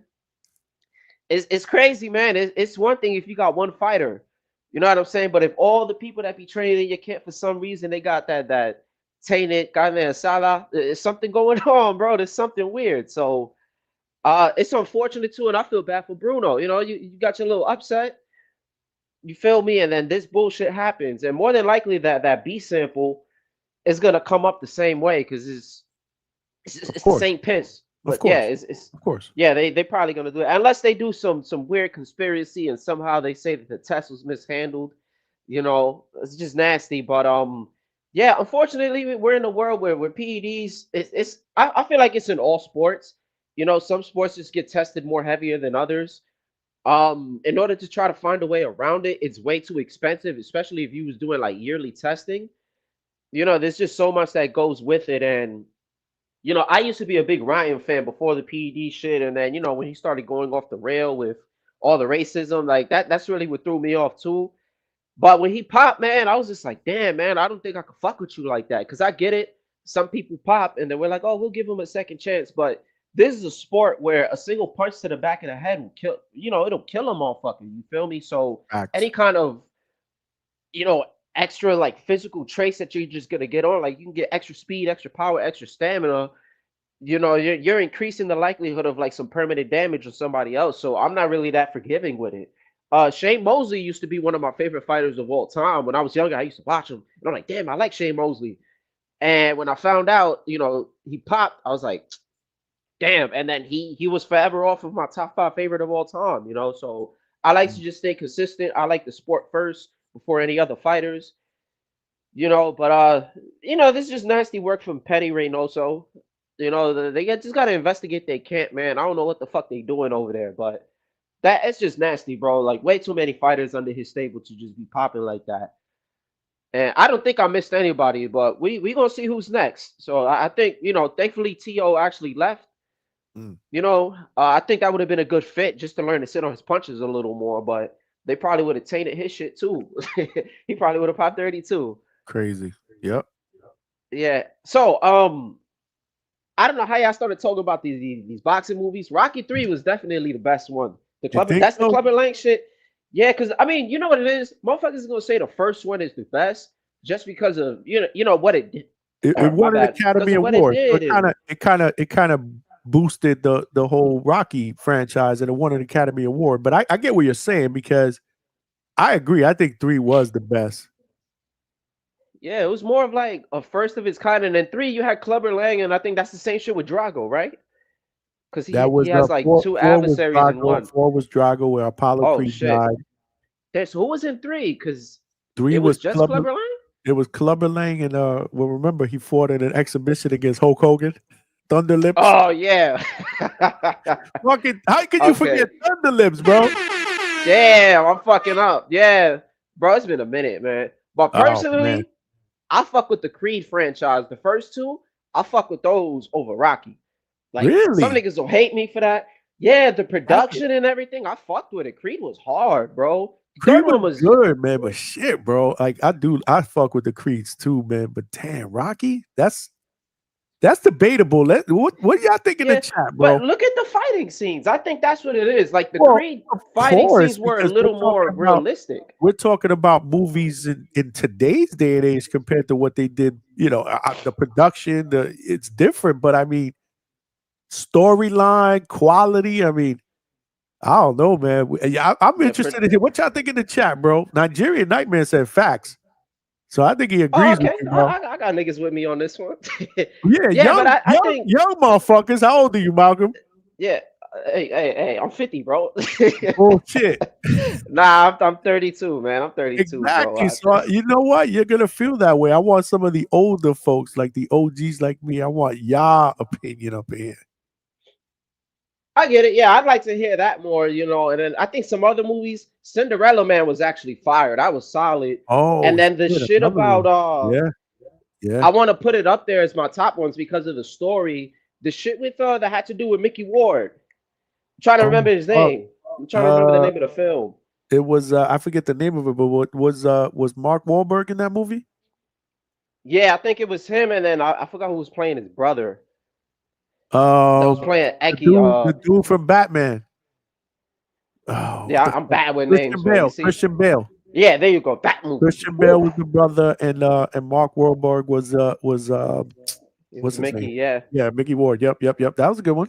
that was a great movie, man. Because I like storylines and production. That was pretty good too. I'm trying to think of some more. I can't. The Shields movie was good. I don't know about crying. I don't know where niggas was coming up I with, but haven't seen the whole thing, and I don't know yeah, about crying either. it's good though, bro. I'm not gonna lie. At first, I didn't Check want it to out. really fuck with it because Two Tone made it seem like it was cheeks. Shout out to Two Tone. And then when I watched it, I was like, this motherfucker bucking. It's a good ass movie. I'm like, this shit fire. Yo, Vega just agreed with you. He said Creed movie's better than Rocky series. Wow, but you guys are Oh, young let's though, bro. go. Like I Ah, don't come know if on, I don't know man. if you guys hold any weight, bro. Nah, but you see, that's the thing. It's kind of like I want to put your age on there, but all right, we already know you Right, you can older, say I'm Johnny, old. right? You can say I'm old. Go ahead. It's all Okay. right. Yeah, It's all because you're right. a little older. It's like with music too. Like when I talk to my pops about hip hop, that motherfucker gonna automatically tell me, yeah, man, 80s had the best. Fuck Some yeah. shit. But he's probably gonna say, I would say 90s. Because there's an 90s. argument about 80s and 90s rap. You feel me? 90s, Same shit with 90s. R&B. Yeah, you know what? I'd probably agree that 90s, but I mean 80s was the shit too, though, bro. I don't know. I'm It fucking did old. not. It was dope, but I feel like 90s had just more of that variety. That's when niggas really started evolving and the sound was really just getting out there. But New York and the West Coast really had everything popping. But shit, just the artists we had, I can go on forever, but I look at it like it's more of we all have that bias when we're from a certain age group. You feel me? And I fuck with the older movies too. But from what I've realized with Rocky is again, it's just that it's the first of its kind, so it's gonna do something. Like when you're the first to really do something, people are just gonna really stick with it. And it had the whole rock'em sock'em thing going on. Every fight was just a rock'em sock'em, like the nigga holding you by the ropes, by your neck, and then he just throwing like fucking 12 left hooks. Like shit just be crazy. Be like, damn, you never gonna see this shit happen in a fight. But The Rocky shit was capped. Like there was no defense. It was just the yeah, like I'm punches. telling you, they I shit, it looked like two fucking Ruslan Pravarnikovs just fighting. Like that's all you would see, bro. Niggas is just trading shots. It was nasty, bro. Like You gotta look beyond that though, bro. Look at the storyline, bro. It's just legendary shit, bro. But that's just me. That's like Tree No, says. you're That's right, neither man. here nor Hey, he there. can't act neither. Like, let's be real. Like, Stallone can't act for shit. Adrian, what are He's you a good doing? boxer. Like, That's about it. Or a good yeah. boxer that can take a beating. Oh, for sure. I think he was saying he was getting his ass whooped too by Duran one time. Shout outs to Duran. Like Duran was cooking that motherfucker in sparring. Word. But I think that's really it. Yeah, shout outs to the hangout spot, man. We turning into, the movie spot now. Movie reviews coming soon. I'm Yo, gonna try to get that top 10. I may I'm gonna do try a to get that show. top 10. I'm gonna do a show where I'm gonna give my top 10 pound for pound sport movie list, and then you guys can cook me. You guys can call in and give your own. You guys can say, I think you're on drugs. This needs to come out. This needs to go in. So I'm gonna do one of those shows. I am going to do one of those shows. All right. All I'm saying, if I don't see a Love and Basketball on the blonde side, it's gonna be a problem. Niggas is gonna have that shit on their list. I ain't gonna lie, bro. I did like Love and Basketball too, but I don't know if that's gonna. Bro, I gotta think about it. I'm doing the show, but I'm gonna give it a lot of thought. All right, yeah, I'm gonna try to make a little list too, man. But shout outs to the community, shout outs to Hangout Spot, shout outs to my nigga Johnny, man. Shout outs to Petty Reynoso, man. I'll keep tuning in, bro. Word. Appreciate you, my brother. There you have it. My guy Malcolm on the check-in. Yo, GMT is putting up some good ones, bro. My man put up No Holds Barred, bro. GMT Sports put up No Holds Barred. I actually like that movie too, bro. Man. Nigerian Nightmare, Raging Bull. You see all these young bucks, Nigerian Nightmare, they ain't gonna know, bro. They not gonna know, bro. I am older and I like Creed better. Okay, there you go. Let me tell you something. I fuck with the Creeds. Man, you know, I gotta think about that, but I'm nostalgic, man. I gotta stick with the thing that kills me is after Rocky 4, I mean, they went downhill. They're all trash. Rocky 5 was trash. The other one, Rocky Balboa, garbage. I'm counting the first 4 against the first 3 what are they? The 3 Creed movies, right? Damn, the Creed movies were good though. Coach Amelia, what's going on? Thanks for rocking out. We did a really good interview early on with flyweight prospect Amanda Sendejo, 1-0. She just won her pro debut in February. She's from San Antonio, Texas. She's going to be fighting her second pro fight next Saturday, pro box card, again in San Antonio, Texas. Great interview. Great interview. If you guys missed that interview, make sure you go check it out at the Hangout spot after this is over.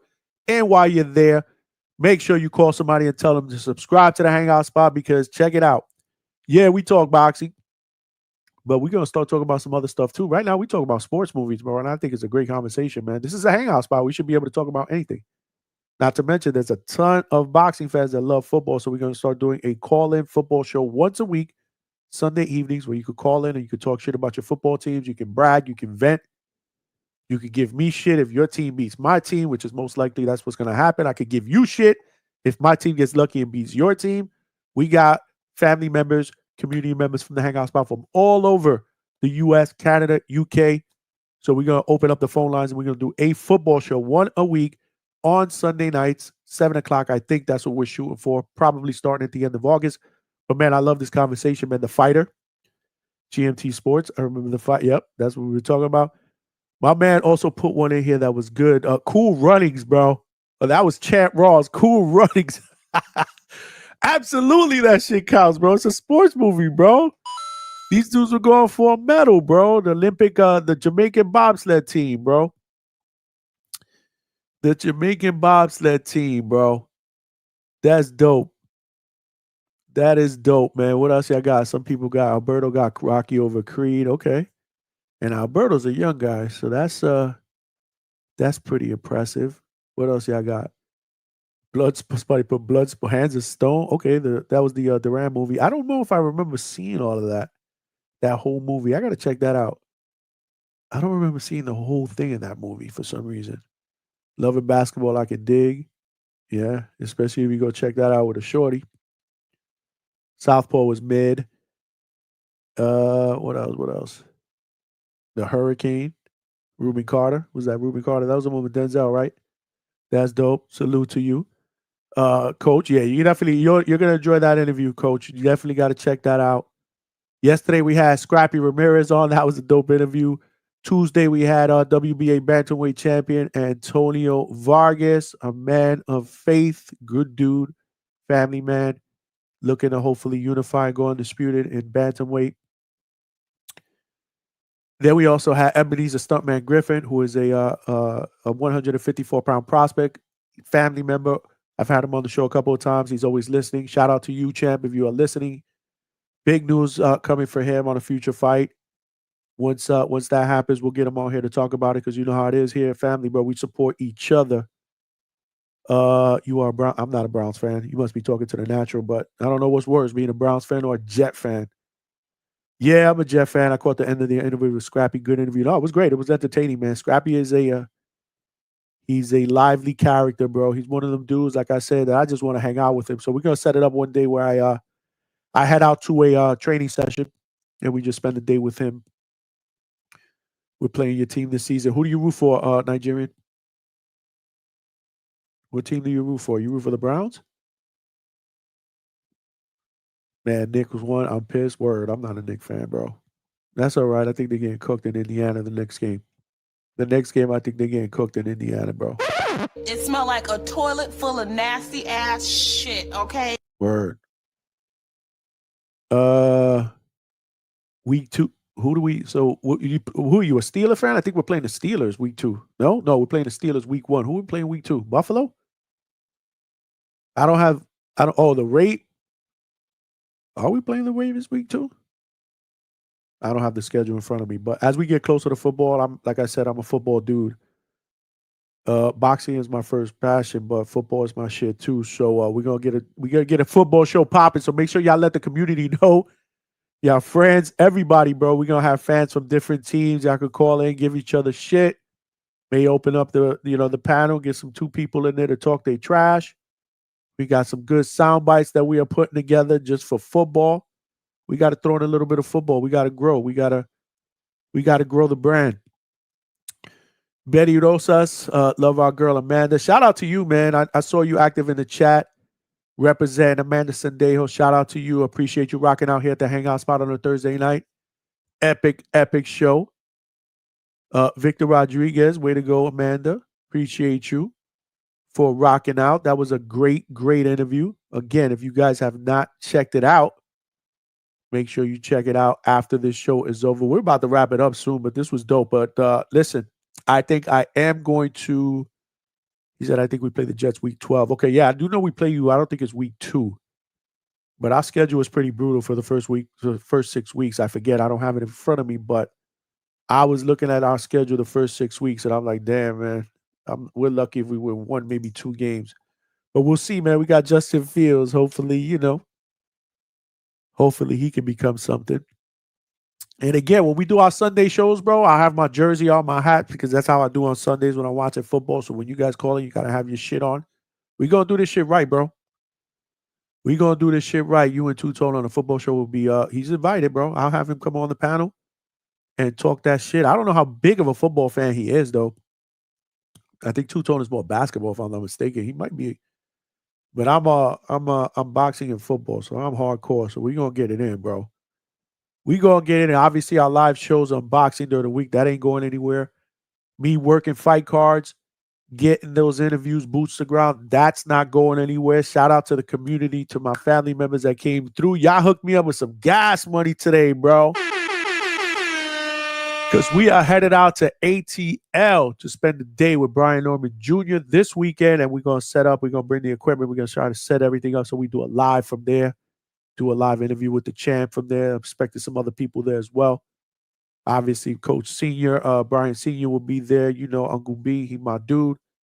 Coach Marcus Walker, who's the father and trainer of my guy, Kamari King Cam Walker. 5-0 with 5 knockouts. His pops will be there, so we're going to get a chance to hook up. He's always supporting and watching the show. Big news coming. He just signed with Black Prime, and I believe some fight news should be on the horizon at some point soon, hopefully in the next week or so. Let's not forget, my brother King Cam, Kamari Walker, will be live on the Boxing Voice tomorrow, 11 a.m. Eastern Standard Time. So make sure you guys check out my guy, The Future of Boxing. And, of course, we've had him on here, and we will get him back on once he gets a fight announced. So hopefully we'll get him on in the next week or so, week or two. Yeah, but we're going to be doing some live shit this weekend. So make sure if you guys haven't subscribed or hit those notifications, do that. Follow me on IG and Twitter/X. That's why I update all my stories. That way you guys know I'm usually going to put out a post that says, hey, I'm going live in 3 hours. I'm going live at 3 o'clock. It's going to be in the middle of the day, so at some point on Sunday, as soon as we get situated over there, depending on the champ's schedule, I work around his schedule, but we trying to deliver that content for you guys. Watching this on Facebook, throw a like, come on over to YouTube, subscribe to the channel, tell a friend to tell a friend. You know the deal here. We're the train now. With more passengers, we become the locomotive. I'm almost near 2,000 subscribers. That's my next goal. Please help me get there. Again, it's free. All it takes is a phone call. If you got multiple email addresses, who cares, bro? Go in under different email addresses and just subscribe. This is how we do it up here at the Hangout spot. This has been absolutely dope, though. Again, I'm going to leave you guys with some homework. Think about your top 10 sports movies, because I'm looking at doing a show where I provide my list, and then you guys can cook me. You can give me props, and then I want to hear your list. We'll do a call-in show. I think that's going to be great, because obviously we all love boxing, but we all love sports, and we all love movies, bro. I love good sports movies, so definitely do your homework. That'll be on the horizon in the next couple of weeks. We'll put something together. We'll have a good time with it. This is how we do it up here at the Hangout spot. But as always, I appreciate all the love and support from all of y'all. There's just been way too many people that have jumped in for me to call everybody out, but I do appreciate everybody's super chats as well. Appreciate everything you've done in the donation category for me. Again, that's gas money for me to go to ATL.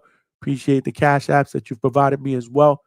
It's hard work, but it feels like it doesn't even feel like a job because I love coming out here and doing this with you guys. You guys are my family. You know how we do it up here at the Hangout spot. But as always, man, I'm gonna check out. As always, this is your boy Johnny.